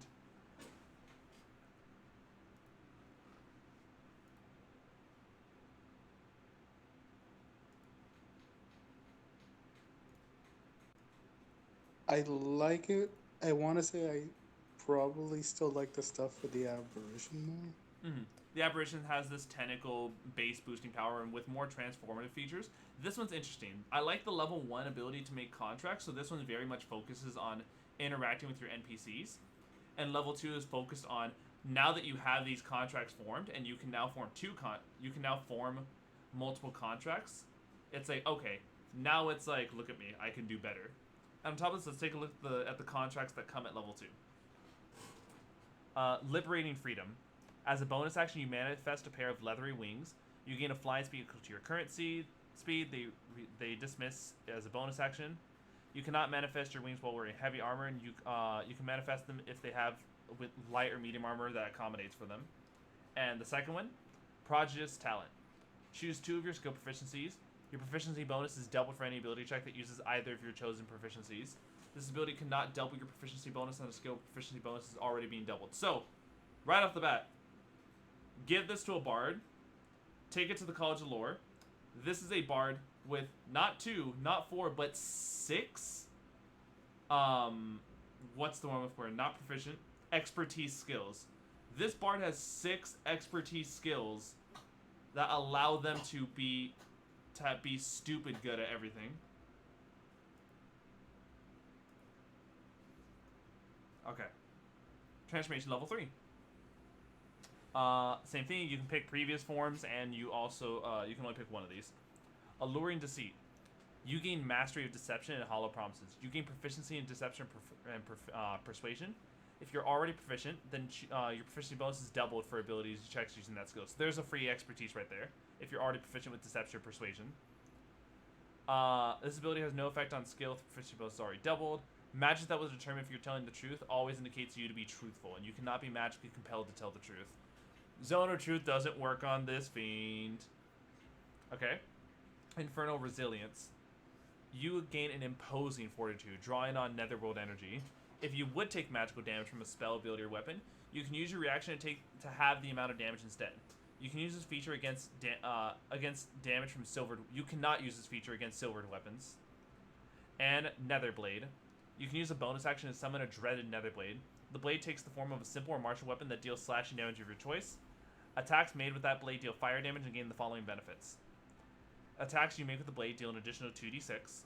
The blade emits fire flames that create bright light for 5 feet and dim light for an additional. And you cannot be disarmed of the blade. You can unsummon the blade at any time you see an action, and if you unwield the blade, it immediately unsummons. And there's no limit to how often you can use this. So, I'll come back to this. And true name. Here we go. This is what I expected from a Fiend. Your Fiendish transformation is complete, and you are reborn. You must choose a new name for yourself, which becomes your true name. You receive a talisman of brimstone and brass with your true name inscribed in Infernal on it. A creature within 10 feet of you that knows your true name can use an action to speak your true name in an attempt to bind you to their will. If they do, you must make a wisdom saving throw of DC 20. On a failed save, you become charmed by the creature and must complete all commands they issue you to the best of your ability. You remain charmed for 8 hours. If the creature that bounds you dies, this effect ends. What a big drawback if someone can figure out your true name. Yeah, that's nuts. And before we kind of just say our thoughts on this, let's take a look at contracts. Gift of Unconditional Love. When a creature fails a charisma saving throw due to a spell or magical ability you control, you can use your reaction to gain temporary hit points equal to 1d10 plus your character's level. You cannot do this again until you complete a short rest. And second chances. If you are reduced to 0 hit points, you can use your reaction to roll a hit die. If you do, your hit point total becomes the hit die result instead. You cannot use this feature again until you complete a long rest. So it's the half orc ability, but it's the half orc resilient, but with a D with what a D, whatever your hit die is. You can roll a hit die. So if you are a bard, then it'd be D8. If you're like a sorcerer, then it's D6, and if you're a fighter or barbarian, then it's D10 or D12. So good to know. And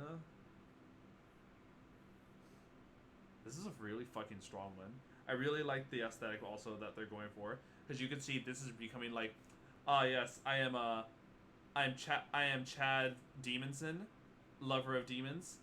Sup, I'm Chad Firecock, and then it's like, sup, I'm Daddy.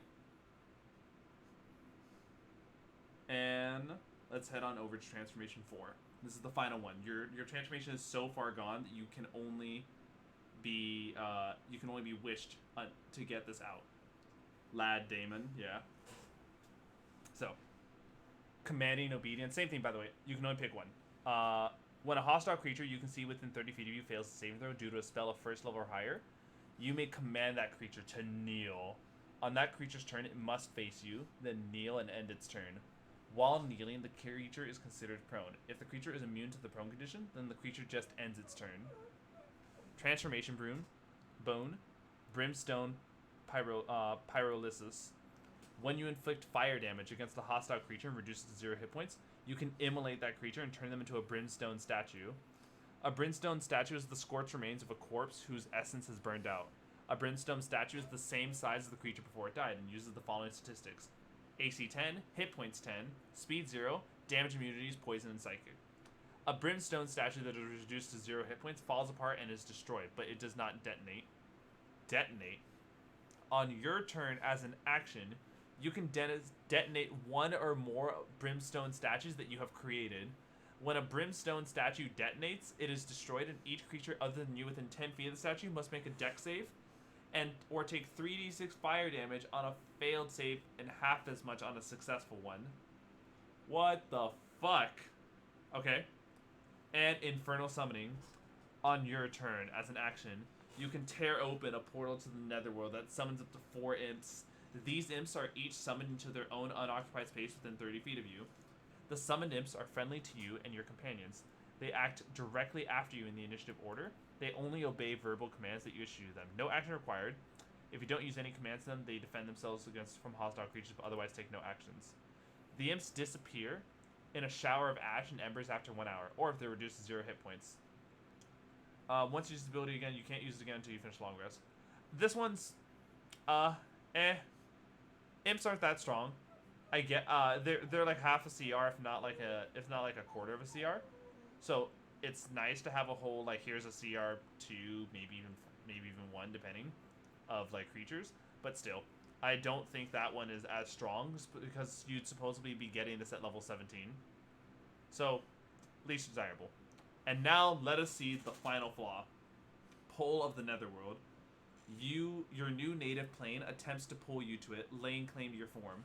Whenever you roll a natural 1 on a saving throw against a magical spell or ability, you take a d6 of force damage per 2 character levels in addition to any other damage or effect you would suffer, as your native plane attempts to unbind you from the material plane.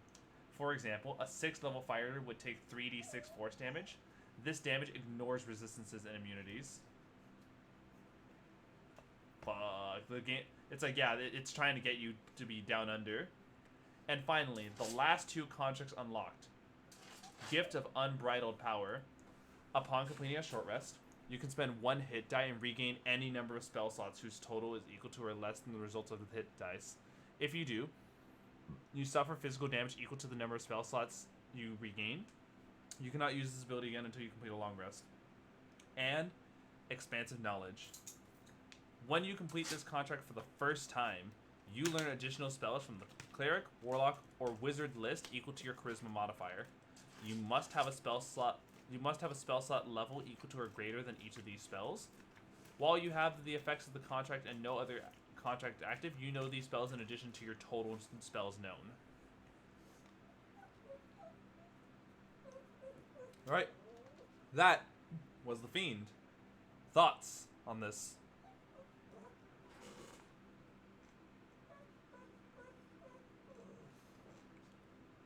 I kinda liked it up until the point where it's like you take this much force damage for every nat one. Seeing how often we all roll nat ones. Right? I think that's the whole like it's a nat one's nightmare. It's like, what do you mean I'm getting pulled back into hell? I guess It's it like, has to yeah, balance I'm it fine. out. Oh, sorry. What was that, babe? I guess it has to balance out. You get all these cool things, but if you fuck up bad. Mm-hmm. Plus, it's like what's I'm looking for. There's a lot of implications because the contracts are huge. The contracts are ways to like make NPCs reliable resources and want you to like this is a type of thing that like implies that you should be role playing more to make these contracts because obviously no NPC is just gonna sure I'll make a contract with you. No, you gotta like do something to really get the NPC to want to sign the contract. The NPC does gain the same benefits of the contract that you sign them with, so maybe that's another thing because you're offering like a two-way thing. They get power, you get power. Hold on, what's the thing? What was it? My offer? I receive, yeah. Yeah, I receive unlimited infernal power. You receive a portion of that in 7 days.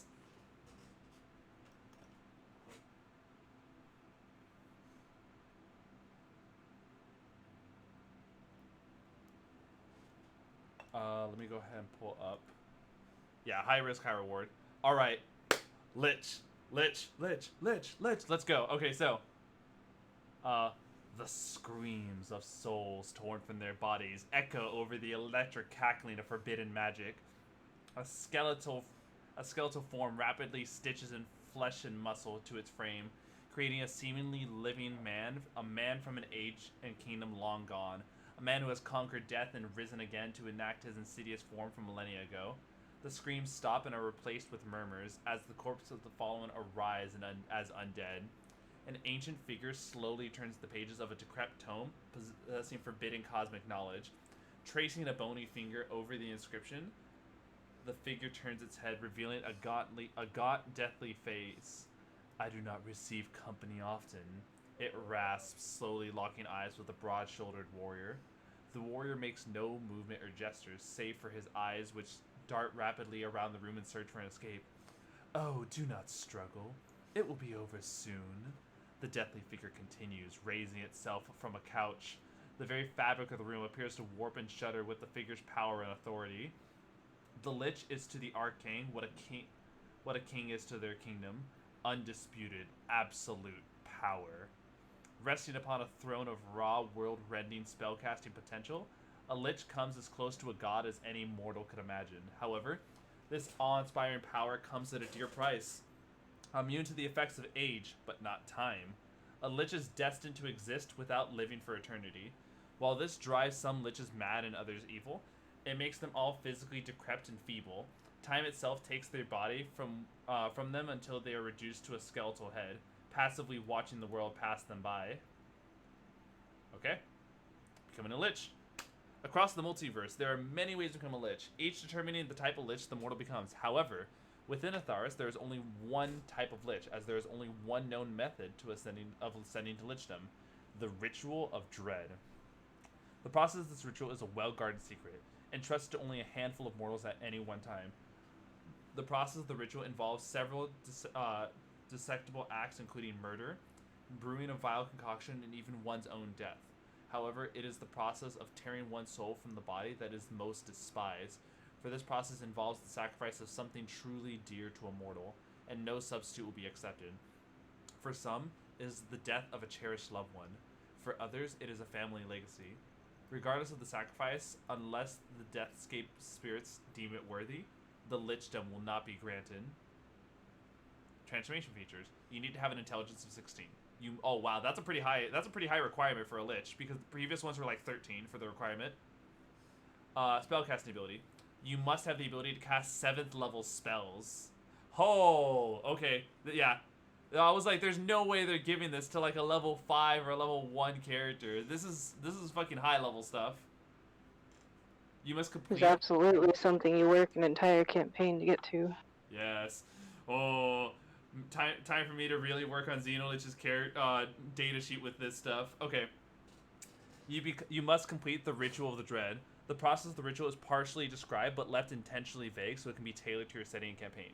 Discuss with your GM how you can achieve this in-game. Some of your abilities require your target to make a saving throw to resist their effects. The saving throw DC is calculated as follows: 8 plus proficiency plus intelligence. The following are examples of possible level milestones for the Lich. Discover an ancient or dark arcane knowledge. Consume the soul of an exceptionally powerful spellcaster. Build a monument to your power to serve as a giant arcane focus. Create an army of undead or kill a god. What the fuck? Okay. Alrighty, Grim Hollow. I haven't even looked at the transformations. I love this so much. So, transformation boons. Harvester of Souls. You gain the ability to tear the soul out of creatures you kill and consume for its invigorating effects. Whenever you reduce a creature's 0 hit points, if you're on the same plane of existence as your phylactery, the soul is captured and your phylactery becomes charged. On your turn as an action, you can consume any number of charge levels from the phylactery to regain a single spell slot. When you regain a spell slot this way, the spell slot's level is equal to 1/3 of the charges consumed, rounded down. So, realistically, the phylactery that has been having thousands and thousands of years of souls slowly been collecting inside of it. 9 times 3 is 27. Let me just burn 27 souls. There's a 9th level spell slot back. Yes. Aw, fuck. This is so good. Okay. Where is... Okay. Undead form. Your intelligence score increases by 4 and your wisdom score increases by 2. An ability score cannot be increased beyond 22 this way. You become an undead in addition to any other creature types there are. Spells and abilities that state effects or conditions specifically regarding undead or a specific CR have no effect on you. If a spell or ability other than your own would cause you to gain hit points, you gain that many temporary hit points instead.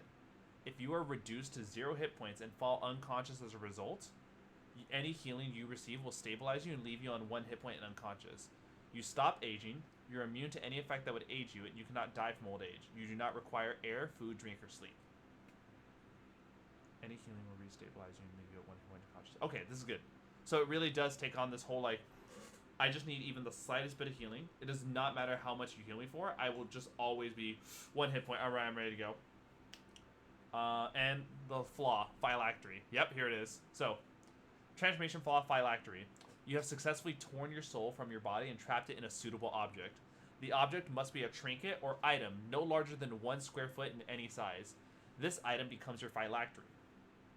A phylactery is an enchanted vessel containing a lich's soul. Additionally, a phylactery is a conduit for the lich to feed on captured souls. A phylactery has the following statistics. AC of 18, 90 hit points, 0 speed, immune to poison, psychic, bludgeoning, piercing, and slashing from any non-magical sources, and resistant to necrotic, cold, thunder, damage, force, and fire. It's really hard to fucking destroy phylactery. While a soul is stored in your phylactery, the phylactery is considered charged. The charge level is equal to the CR of all the creatures whose souls you have captured. Wait, hold on. The charge level is equal to the CR of all the creatures whose souls you have captured. To store a new soul in your phylactery, add the CR of the creature you killed to your phylactery's charge level. The souls of the creature with a CR of less than a quarter are not great enough to charge your phylactery. Your phylactery charges cannot exceed 27. Okay, so no matter what, you can't go above 27. So that means you can only, you would have to consume all the charges to get 1 9th level spell slot back. Your phylactery is reduced to 0 hit points, your soul is lost, you crumble to dust, and are killed outright. If you are killed and cannot be, if you are killed and you control a charged phylactery on the same plane of existence, your phylactery's charge is consumed, and your body is reconstructed within 5 feet of your phylactery 7 days later. If you are killed and your phylactery does not have a level of charge, you are reanimated 7 days later as a demi-lich under the GM's control. You gotta keep your soul. You gotta keep your phylactery good and fed, and you gotta not die a lot. Oh my god. Yeah, there's nothing else that's extra on this like the other two, but it makes so much fucking sense. I fucking love this so much. Thoughts on just everything that we just talked about in the first transformation level? I like it because it makes me think like someone's like, I'm gonna be an all-powerful lich, and then several million decades later, they're just like a skull. Yeah, that's generally to be expected from a demi-lich. Demi-liches kind of are do that. Hold on, let's see. Where is it? Coming to lich transformation. Where was that again? Okay. Time itself takes their body until they're reduced to a skeletal head, passively watching the world pass them by. Yeah. So it is good to know that, like, yeah, you will die to time eventually. This is but a means to keep a body good. And I'd like to imagine the clone spell is like the whole, like, this is how liches fucking deal with that. Liches just, like, get a clone spell to just make a new body. But then again, hold on. Let me pull this up. And your body is reconstructed. So, does a lich want to die to have a fresh new body? Because it says your body is reconstructed.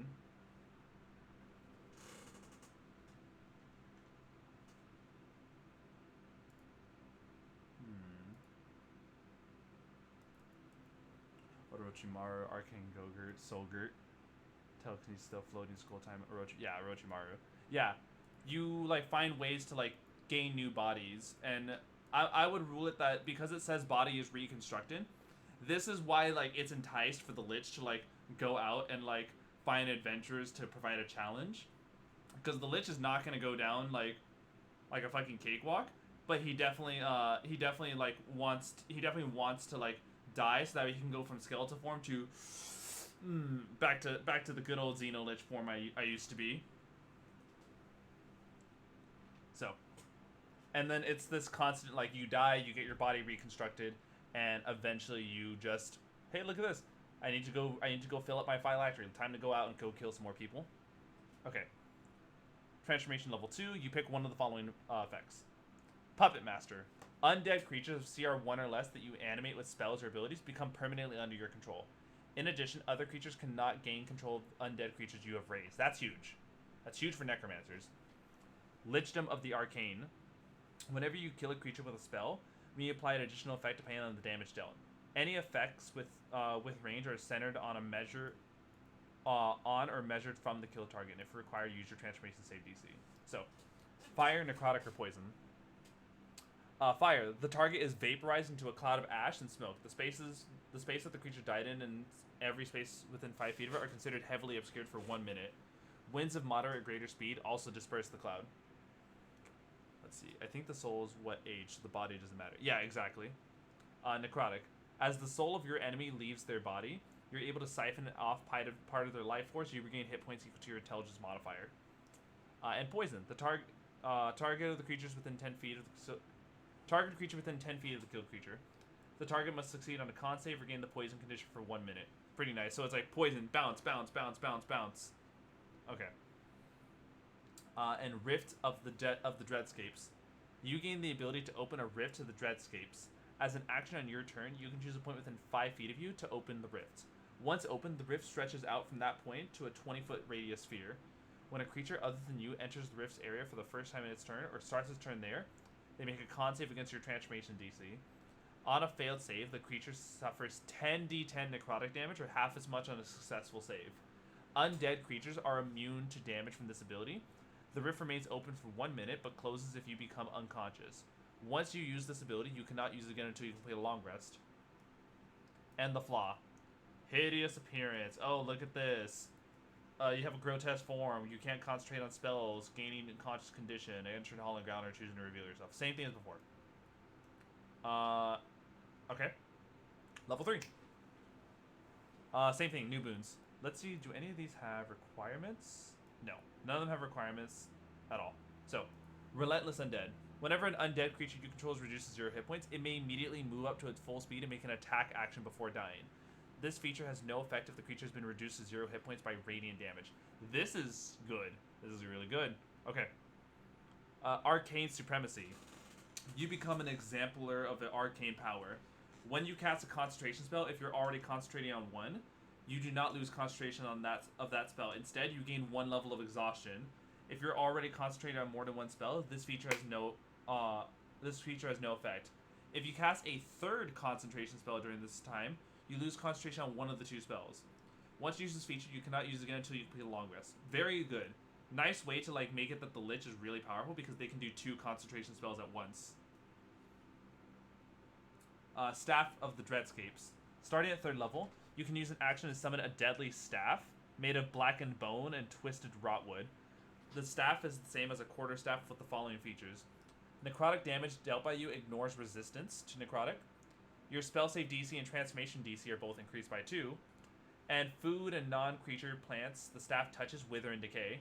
You can unsummon the staff at any time with the use of an action, and if you unwield the staff, it immediately unsummons. So it's just tick. There we go. I like it. I'm totally gonna probably go for that. Okay, and necromantic dystrophy. Your body has become dependent on consuming souls, otherwise it becomes withered and frail. If you go more than 24 hours without converting 4 CR worth of souls from your phylactery into the spell slots, you gain the following effects. Wait. If you go more than 24 hours, you gain the following benefits. You cannot use the dash disengage actions. You cannot use these actions as bonus actions. You cannot use your reaction to make opportunity attacks. You cannot disguise your hideous form feature. So no matter what, you need to go 24 hours. You need to kill at least a CR4 or higher in order to like still maintain these benefits. Upon converting the required amount of souls into spell slots, you are no longer affected by the aforementioned effects. Good flaw. This is a standard flaw, and it's something that like every Lich should be doing this automatically. You should be constantly trying to get souls. And transformation level 4. Starting at 4th level, you pick one of the following transformation boosts. Oh, sorry, same thing. Okay, so Lord of Undeath. Whenever you reduce a humanoid to 0 hit points, you can choose to reanimate it. If you do, the creature rises at the beginning of your turns as a zombie permanently under your control, following verbal commands to the best of its ability. Arcane Omniscience. You have mastered the arcane arts. You know every spell from the wizard spell list and can prepare a number of these spells equal to your intelligence modifier. Spells prepared this way do not count towards the maximum number of spells you can prepare. Upon completing a short rest, you can change one or more of the prepared spells from another spell from the wizard spell list. It's omniscience. Omniscience, yes. This is fucking good. This is what I fucking love. Because a wizard with 20 intelligence, in this case, let's say 22, is +6, plus your level, 26 spells at max. Because this is using your intelligence modifier, you go from 26 to 32 spells that you can have prepared at a time with this. And in the case of the XenoLich NPC, I would bump his intelligence to 30. So that means it would be a base of 38 spells plus an additional 10. So he always has 40 spells prepared at any time, and he knows all wizard spells. And lastly, Deathly Beam. You become immune to poison damage as well as bludgeoning, piercing, and slashing from non-magical attacks. In addition, you cannot be charmed, poisoned, paralyzed, or feared, or frightened. That's fucking good. This is really fucking good. It's like you must use magical weapon to defeat me. No basic material will truly do anything to me. Let's see. And the big flaw: weight of the ages. The weight of time is degrading for your Lich form, and only the consumption of many souls can stay its effects. If you go more than 24 hours without converting 8 CR worth of soul from your phylactery into spell slots, you gain the following effects. So you have to not only gain the souls, you have to also use the souls in order to like make sure that you can keep it up. You can't use the attack action. If you move off your turn, you cannot use a bonus action or reaction until your next turn. If you use a bonus action your turn, your speed becomes 0 until your next turn. Big requirements. Big requirements. You need to... So every day you need to consume at least a CR4. You need to kill a CR4 creature from your phylactery. Oh, never mind. You're constantly killing things, but you just need to every day consume souls from your phylactery to maintain yourself. So, yeah. Wow. That was the Lich. What'd you guys think? You feel like a little metal here, and I'm sorry if it's noisy. It'd be really hard to have in a campaign. Yeah. Like you're either going to be railroading your DM, or you have so many encounters that it makes it like incredibly difficult for other people to enjoy themselves. Yeah. Plus, like, I think that just goes without saying with any of these, because it's like the aberrant's probably the one that you can probably play with a good character still in mind, because you can just hide your form and just try to find ways to hold it back. Um, Lich is hard. Lich is like you're by the time you cast 7th level spells, you're pretty high up there, at least level 15, I think. And by this time, you're probably committed to playing an evil character, or you're probably going to make a shift that killing creatures of CR 4 or 8 aren't that hard of a deal. Okay, but that's a daily requirement, so. Mm-hmm. So it's like constantly wandering through the land, or what most liches do, build a dungeon to kill people. Yeah, the soul farmers. Exactly. It's Again, like unless it's a campaign specifically made for that, it's going to be really hard to do that with other people. exactly, because other people, you know, taking upon a lich is not like an easy task. It implies that like your companions are either okay with this, or your companions don't know this, and that's really hard for your fucking DM, for you to hide from your DM, for you to hide from your party. Yeah. All right. It's like, why are we with a homicidal maniac? What's going on? Exactly right. You're like, I'm a mayor of my own town. People just tend to disappear every day. It's fine. Okay, let's take a look at this. The next one is the lycanthrope. A howling call is heard across the thatched rooftop, summoning the pack to assemble below. A man tears at his clothes as the moonlight shines down upon him. The hunched figure screams in pain, begging his family to run. With muscles bursting and razor-sharp claws forming, his transformation is underway. Rain pours through the forest canopy as a woman falls to her knees in exhaustion. Unable to run further, she accepts her fate and awaits the monsters of the dark. Instead, she hears a thunderous roar as a hulking figure tears through the undergrowth with impossible strength. The hulking bear-like figure then turns to the woman and grunts, "Are you lost?" offering upon aid. Lycanthropes may appear to be ordinary humanoids, but behind the veneer of humanity, there is a pivotal struggle between beast and man. For most, it is a matter of time before they lose the fight and transform into a monstrous hybrid, half animal and half humanoid. Most lycanthropes recall very little of their time transform, often waking in a strange location covered in blood and tattered clothes. However, as some lycanthropes grow, they can learn to balance both natures using their curse as a gift. Becoming a lycanthrope. In Astaris, there are 2 documented methods of contracting the lycanthrope curse. The first is being bitten by a lycanthrope and not curing the disease before it takes hold. And the second is complete a druidic ritual known as the Lunar Sacrament. Once you have become a lycanthrope, consider how your character feels about the curse. Do they wish to cure it before it progresses too far, or do they wish to understand it and make it peace with the beast that resides within? You need to have a strength of 13. You must have contracted the curse of lycanthropy. This usually comes from being bitten by a lycanthrope and surviving the encounter. Alternatively, you complete the Lunar Sacrament and be imbued with lycanthropy. Discuss this GM how you achieve this in your backstory or in-game. And it's based off strength, so 8 plus proficiency plus strength. Level milestones.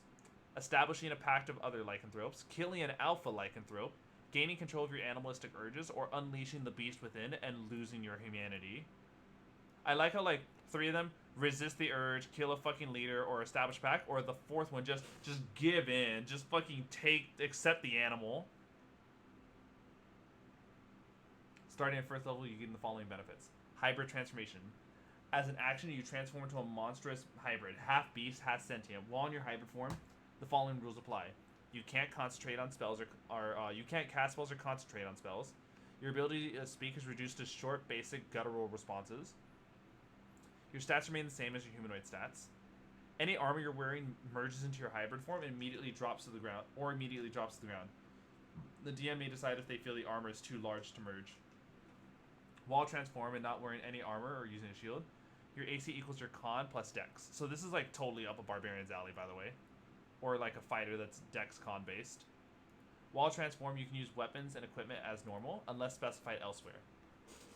You roll a d6 in place of normal damage for your unarmed strikes. Attacks using your claws deal slashing damage instead of bludgeoning.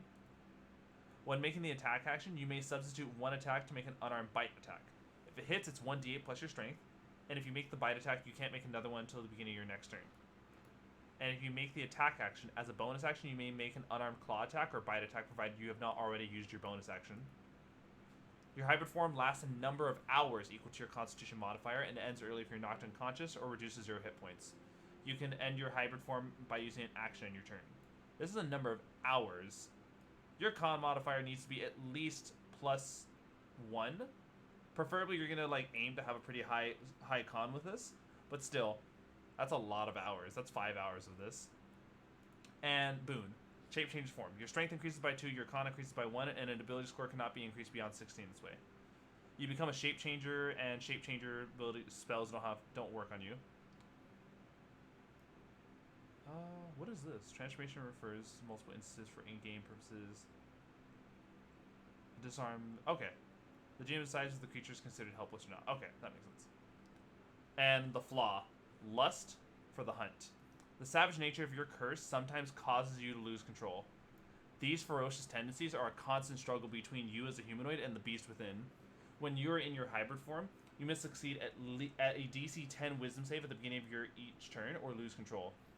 If you're in the light of a full moon, you automatically fail the saving throw. If you fail the saving throw, you're subjected to the following until you succeed.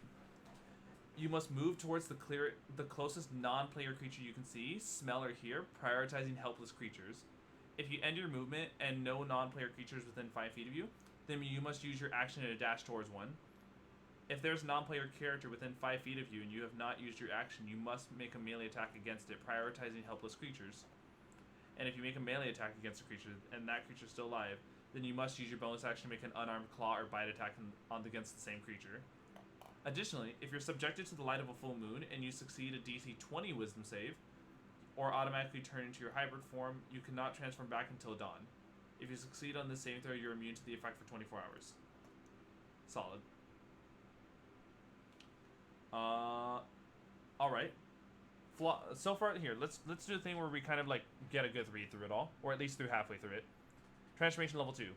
Same thing, you pick one of these. Iron Pelts. When in hybrid form, you have resistance to bludgeoning, piercing, and slashing from non-silvered, non-magical sources. Hunter's Howl. While in your hybrid form, you can use a bonus action to let out a howl and mark a creature within 60 feet as your prey. A creature remains marked this way for 1 hour until it dies. While it's marked as your prey, you gain the following benefits. Whenever you hit the marked creature with a melee attack, you deal an additional 1d6 damage, the same type as the weapon, as the attack. You have advantage on perception and wisdom checks to do it. You can use this number of times equal to your strength modifier. It's Hunter's Mark, but it's Hunter's Howl. And Kindred Form. You gain the ability to transform into the animal form represented of your lycanthropy type, known as your Kindred Form. You follow the same rules as the hybrid transformation features and any features that specifies the hybrid transformation. Unless otherwise specified, you can only transform into the Kindred Form represented your lycanthropy. Each Kindred Form gains the following rules. You can't speak. You can't take any actions requiring hands, except your transformation capabilities. You can only use an unarmed claw and bite attacks. You additionally succeed at all saving throws related to the lust for the hunt. Interesting. You automatically succeed at all saving throws with this.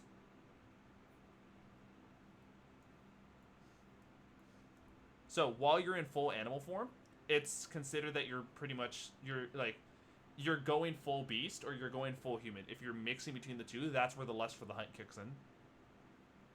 Okay. Kindred form, bear.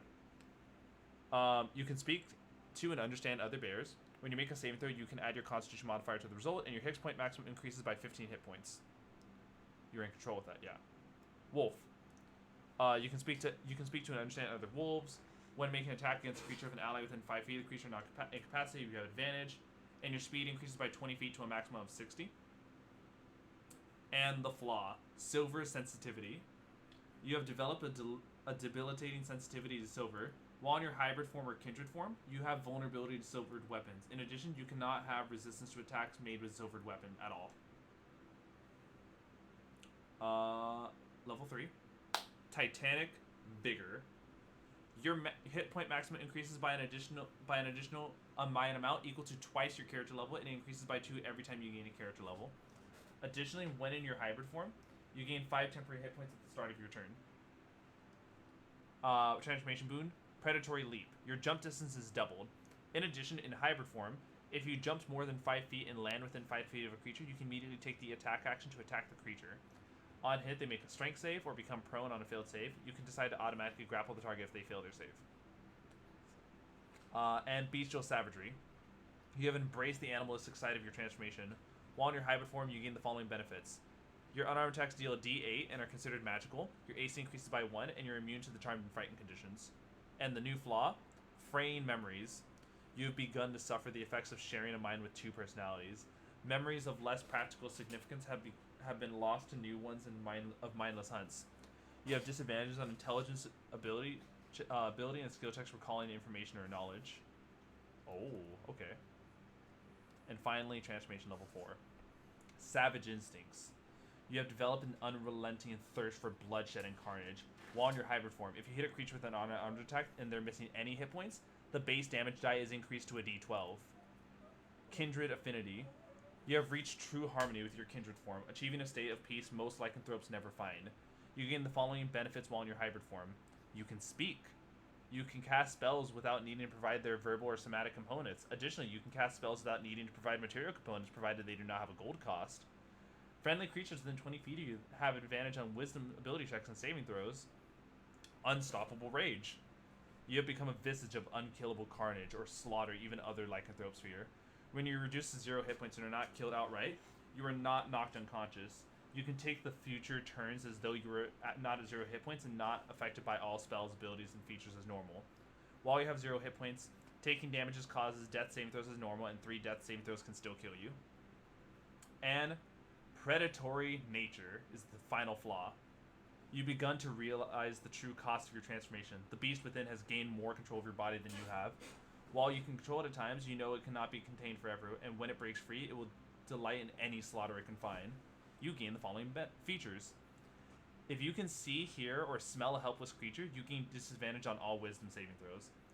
At the beginning of your turn, if you can see, hear, or smell a hostile or helpless non-player creature, it must succeed a DC 10 wisdom saving throw or be transformed into your hybrid form. If you succeed the same throw, you become immune to the effect. And whenever you kill a creature and you are in your hybrid form, you cannot transform back into your humanoid form until the dawn of the next day, although you can still transform into your kindred form. This is good. So this is why the kindred affinity is so important, and it's why you're only able to pick one of these 3. You're either completely giving into it with either savage instincts or unstoppable rage, or you're taking the kindred affinity, and so when you become this monster, you can just choose to go full animal, and it's like, okay, I'm still good. I'm still me. I'm able to control myself while a kindred form. This is nice. And I think the biggest thing is, I was thinking this entire time, there's no way a spellcaster will take this. But with Kindred Affinity, that's nuts. Because then it's like, I can be a spellcaster that can transform into a bear, a wolf, or... what was it? I think it was just a bear or wolf. Yeah. And like, I can now just fully control myself and still cast my spells even as an animal. Alright. Thoughts on the lycanthrope?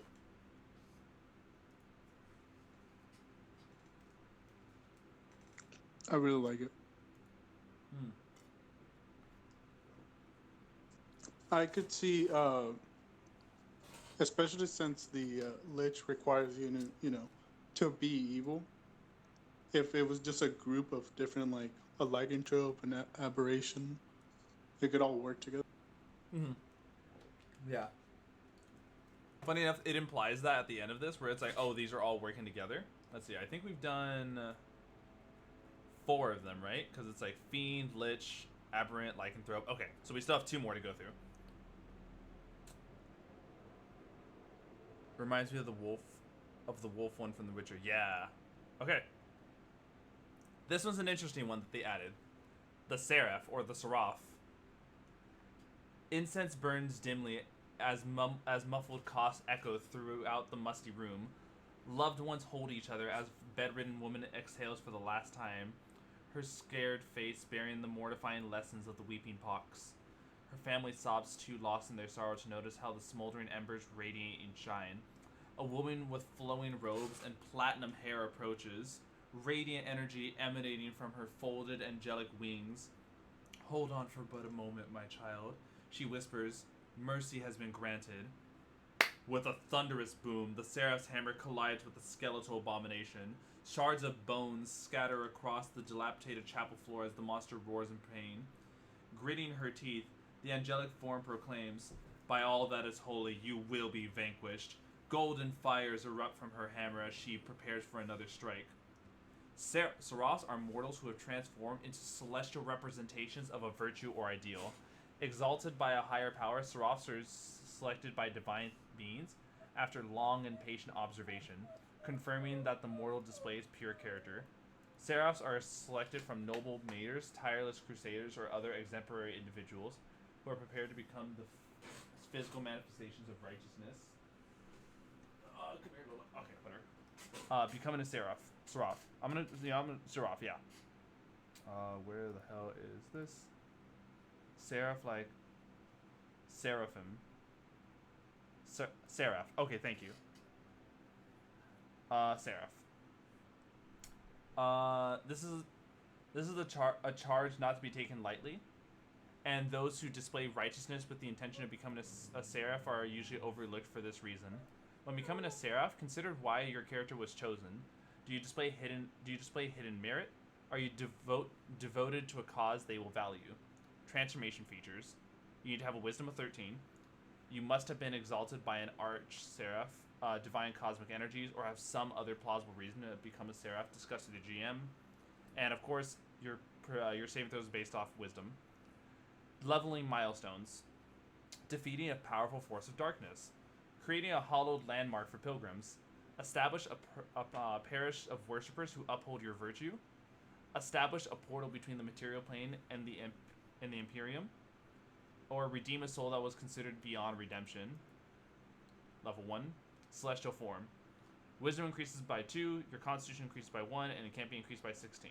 You become a celestial and any spells don't affect you, blah blah blah. Angelic wings. You have manifested feathered wings and you have a flying speed equal to your normal speed. You cannot wear armor or clothing that has not been modified to accommodate your wings. So this indicates that you can still use heavy armor if it's built to accommodate for those. And the flaw, planar binding. Your body and soul are bound to a divine plane of existence. You have disadvantage on death saving throws as the plane attempts to pull you back to it. If you would be killed, your soul has been taken back to a plane of existence of the GM's choice. The plane is your new home, and you become an NPC under the GM's control. If you're on the divine plane responsible for your transformation, this flaw has no effect. Hello, Stinky.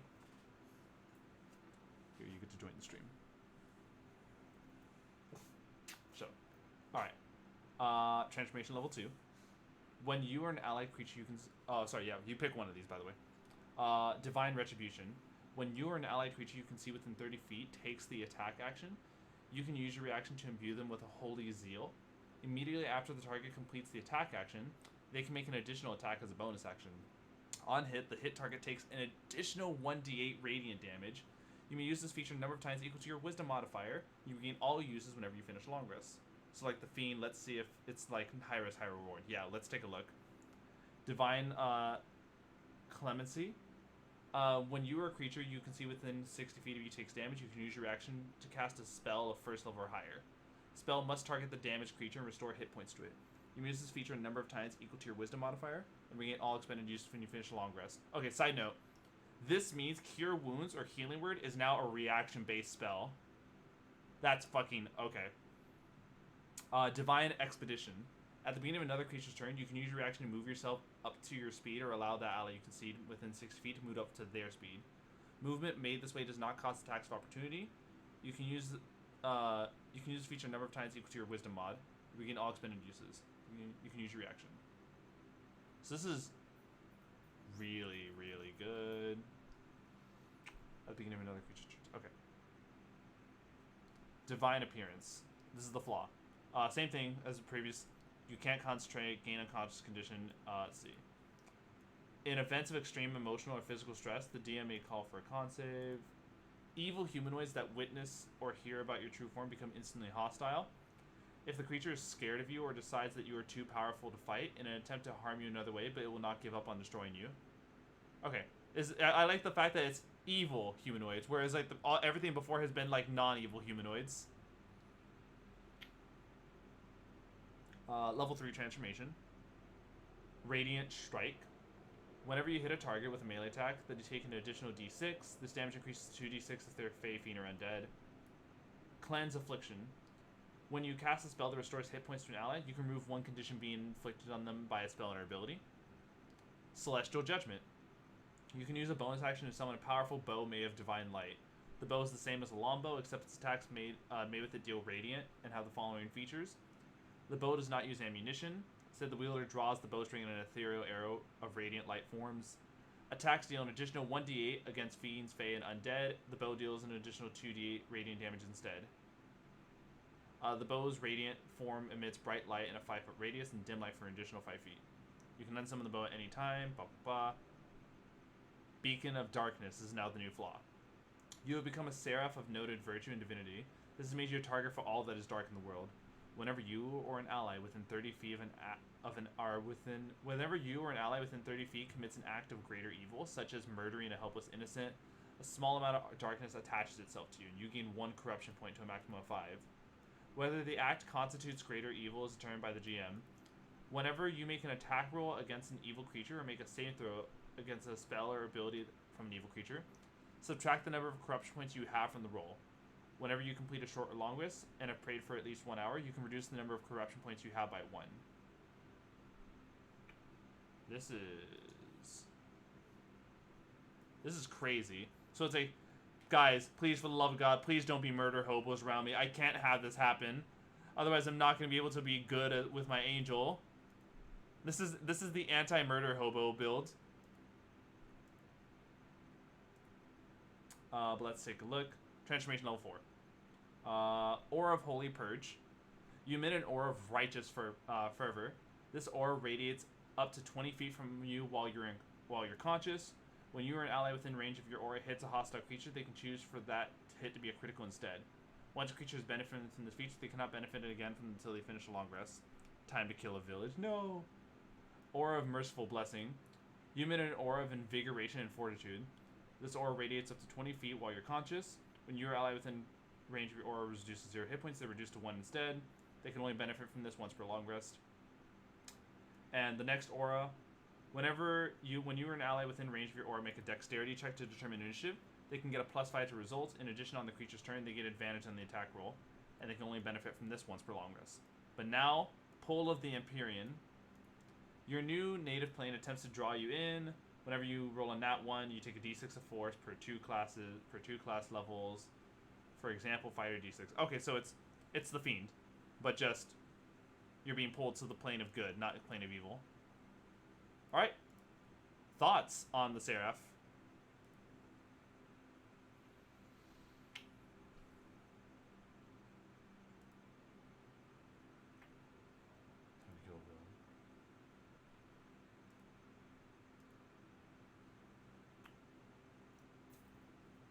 Mex, Skittles. Oh, Mex isn't even here.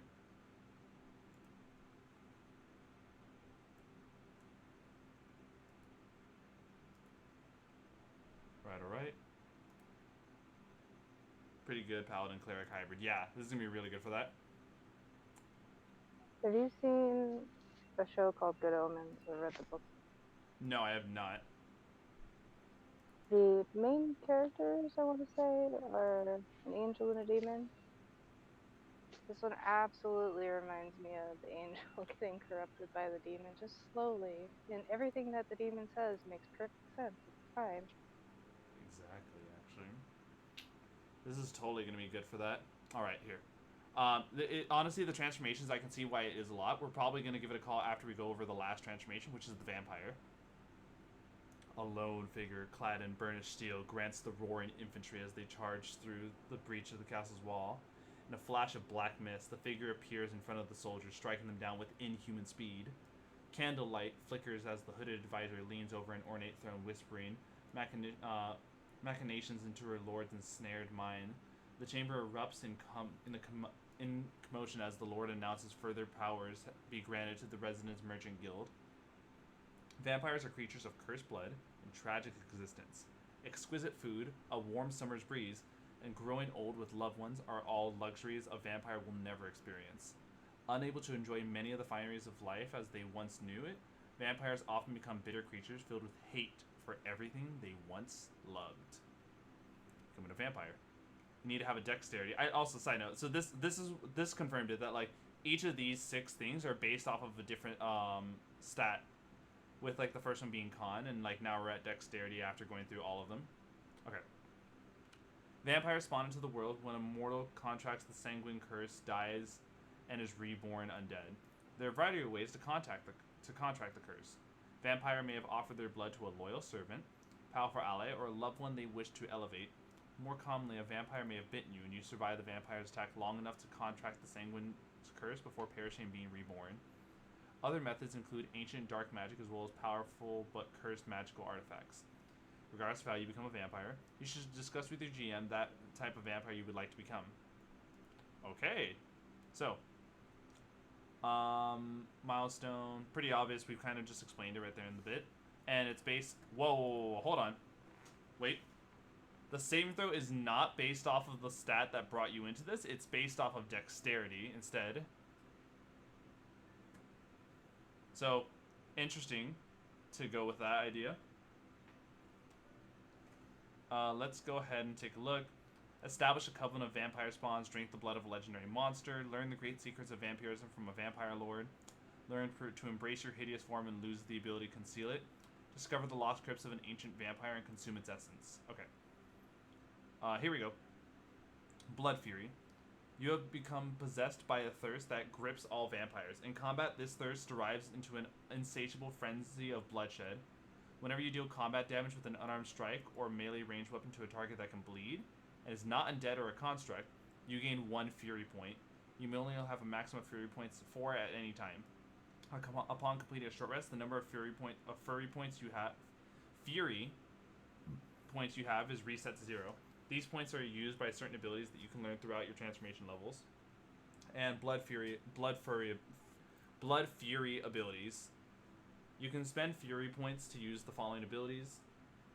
It entails how many points? Yeah, right? Fanged Bite. On your turn, immediately after you take the attack action, you can use your bonus action to make a special unarmed bite. You can use your dexterity modifier instead of strength to hit with this attack. This attack deals piercing damage equal to 1d4 plus your strength. Then you succeed on a con save or take 2d6 necrotic. You regain hit points equal to the necrotic damage dealt this way. This attack generates 1 Fury point as normal.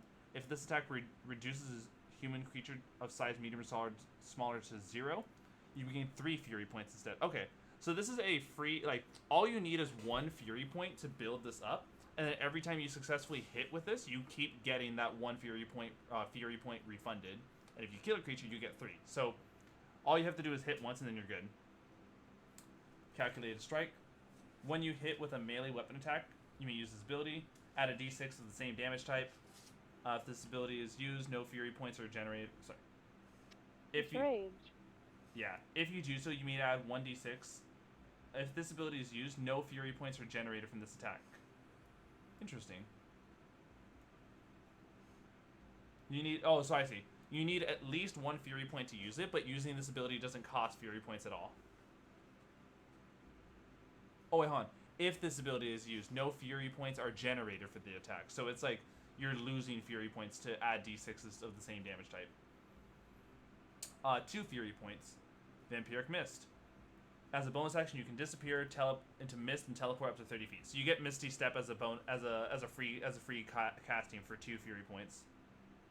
Unearthly Reflexes. After you roll a dexterity save, but before the GM has determined your result, you can use your reaction to take half damage in the save. So it's just legendary resistance, but only for dex saves. And it takes 1 Fury point as well to use it. And here we go. 3 Fury points. Deathly Horror. As a bonus action, you can make a ghastly distortion of your true form. A creature of your choice within 30 feet of you must succeed on a wisdom save, or become frightened of you for 1 minute. A creature can repeat the saving throw at the end of each of its turns, ending the effect on itself on a success. A creature that succeeds on its saving throw is immune to the ability for 24 hours. And lastly, Undead Form. Dex increases by 2, Charisma increases by 1. You can't increase it beyond 16. You're considered undead. Spells and abilities don't affect you. Here we go. There's an additional. If a spell or ability other than your own would cause you to gain hit points, you gain that many temporary hit points instead. If you reduce to 0 hit points and fall unconscious as a result, any healing you receive will stabilize you and leave you on 1 hit point and unconscious. Furthermore, you cannot die from old age, and you do not require air, food, or drink. And the flaw. Sanguine Curse. You cannot enter a residence you do not own without an invitation from one of the occupants. If you enter a residence involuntarily, such as being dragged into one, you take a d10 psychic damage at the start of your turn while you're inside of it. You gain Dark Vision, 60 feet if you do not already have it. While in sunlight, you have disadvantage on attack rolls, ability checks, and you must feed every 7 days. Alright. Starting at 2nd level, you can pick one of the following transformation boons. Oh yeah, that's right. Dread Knight. You become trained in the martial ways of Dread Knight. As a bonus action, you may enter or exit change combat stances. While in a combat stance, you gain the following features of the stance. So there's offensive, defensive, and accuracy. Offensive. While in this stance, you deal an additional amount of damage with your melee weapon equals to the number of fury points you currently possess. Defensive. While in the stance, you gain a number to your AC equal to half the number of your fury points. Minimum of 1. Accuracy. While in the stance, you gain a bonus of hit points equal to your maximum attacks equal... While in the stance, you gain a bonus to hit with your weapon attacks equal to half the number of fury points you have. So accuracy uses your fury points for hit or miss. Defensive uses your fury points for your AC. And offensive uses your fury points for the damage you deal. Alright? Blood Sanguine Magic. The prereq. You need to be able to cast spells of any kind. This curse corrupts the magic you cast. Whenever you deal non-necrotic damage with a spell or cantrip, you can choose to deal necrotic damage instead. You can whenever you deal damage with a spell or cantrip, you gain 1 fury point with a maximum of 1 per turn.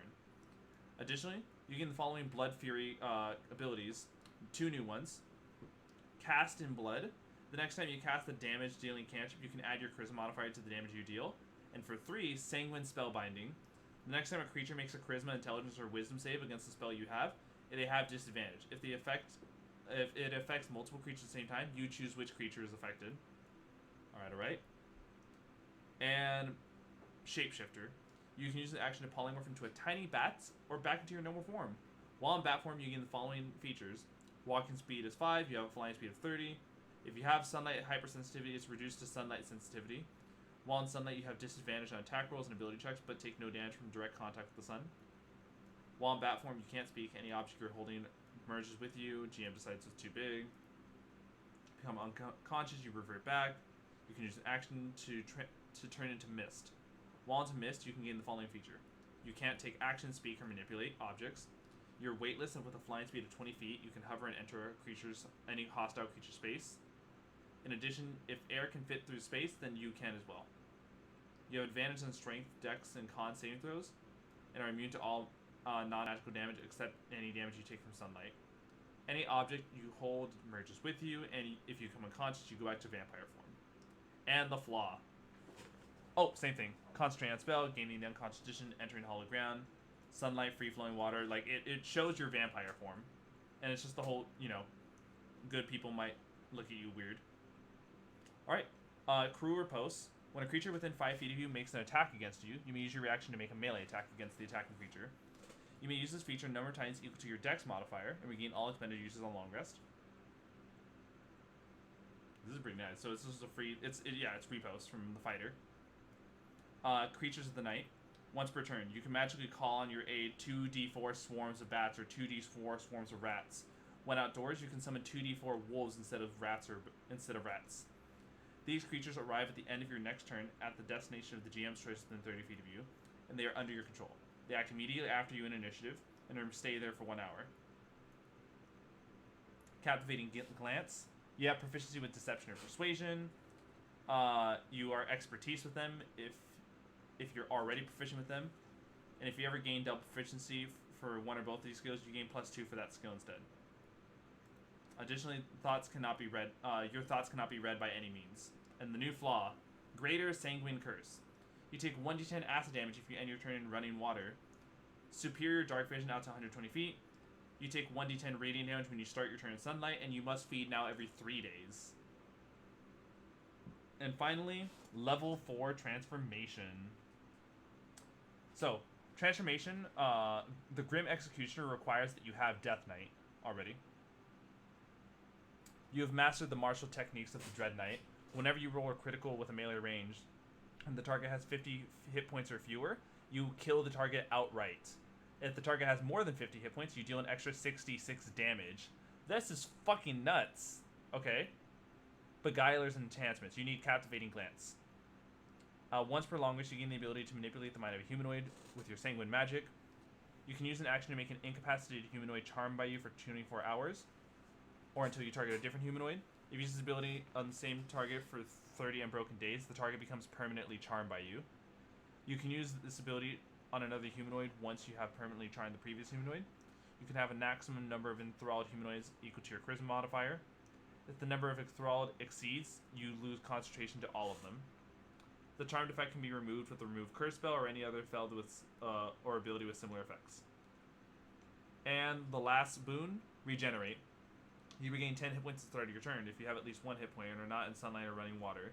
If you take radiant damage or damage from holy water, the ability does not function at the start of your next turn. And stake to the heart is the final flaw.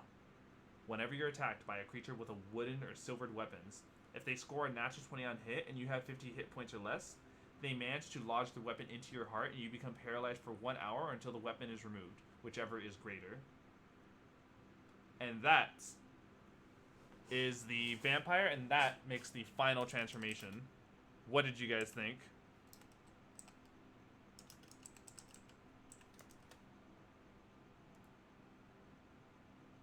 Yeah, great flaws and reward. I think the vampire by far has like kind of taking a look at all of this. The vampire and the lich have pretty understandable flaws. I would say this: the vampire and the lich are the ones that are paired up because they have understandable flaws and they require like they're time-based limitations, right? One is like, oh, every day you have to do this, and the other one's like, oh, you have to you have to feed this many days. The aberration and the lycanthrope, I'd say, are pretty closely aligned to each other. They have ways of like losing yourself to it. Though the aberration is a little bit different. Its form, its big flaw is that entire table of like negatives that you can get. The higher you roll, the better. But the seraph and the fiend, I can see why people would want to take them. Of the 6, I probably would take those 2 least, since lich and aberrant are like my 2 like go-tos right away. With lich being like that like 5 points higher than the aberrant for me. Maybe Skittles would probably want to go with something more with the aberrant than the lich, but you know, that's me and her. I'm more Seraph. Seraph, actually? Yeah, Seraph and the Aberrant Horror. Maybe Fiend? Yeah. The thing is, you never really have to max out your transformation level, so you don't have to get the greater flaws. That's true. You don't have to go higher, but you could commit more. It's one of those, like, you know, talk to your GM. Once you get, like, the first form, maybe that's all you really want, or that's all you really needed, which is pretty nice. Like, if we're basing these off of, like, basic transformations, let me take a look at the Lich's basic ones. Harvester of Souls makes sense. And Undead Form, there's another one. The Phylactery. The Phylactery is probably enough to just want to, like, maintain the first transformation level, because you can just regain spell slots equal to the Phylactery level. That is, like, more than enough to, like, just stay at first level. There's obviously great benefits to going to higher levels with this, but so do come the greater flaws. And the Phylactery, it's like, as much as it's a flaw that, like, if someone destroys it, you're instantly dead, it's not really that big of a flaw. Realistically, you hide the Phylactery, you make it impossible to reach, and you just keep it on the same plane of existence. And on top of this, so long as your Phylactery is on the same plane of existence, you just regain spell slots.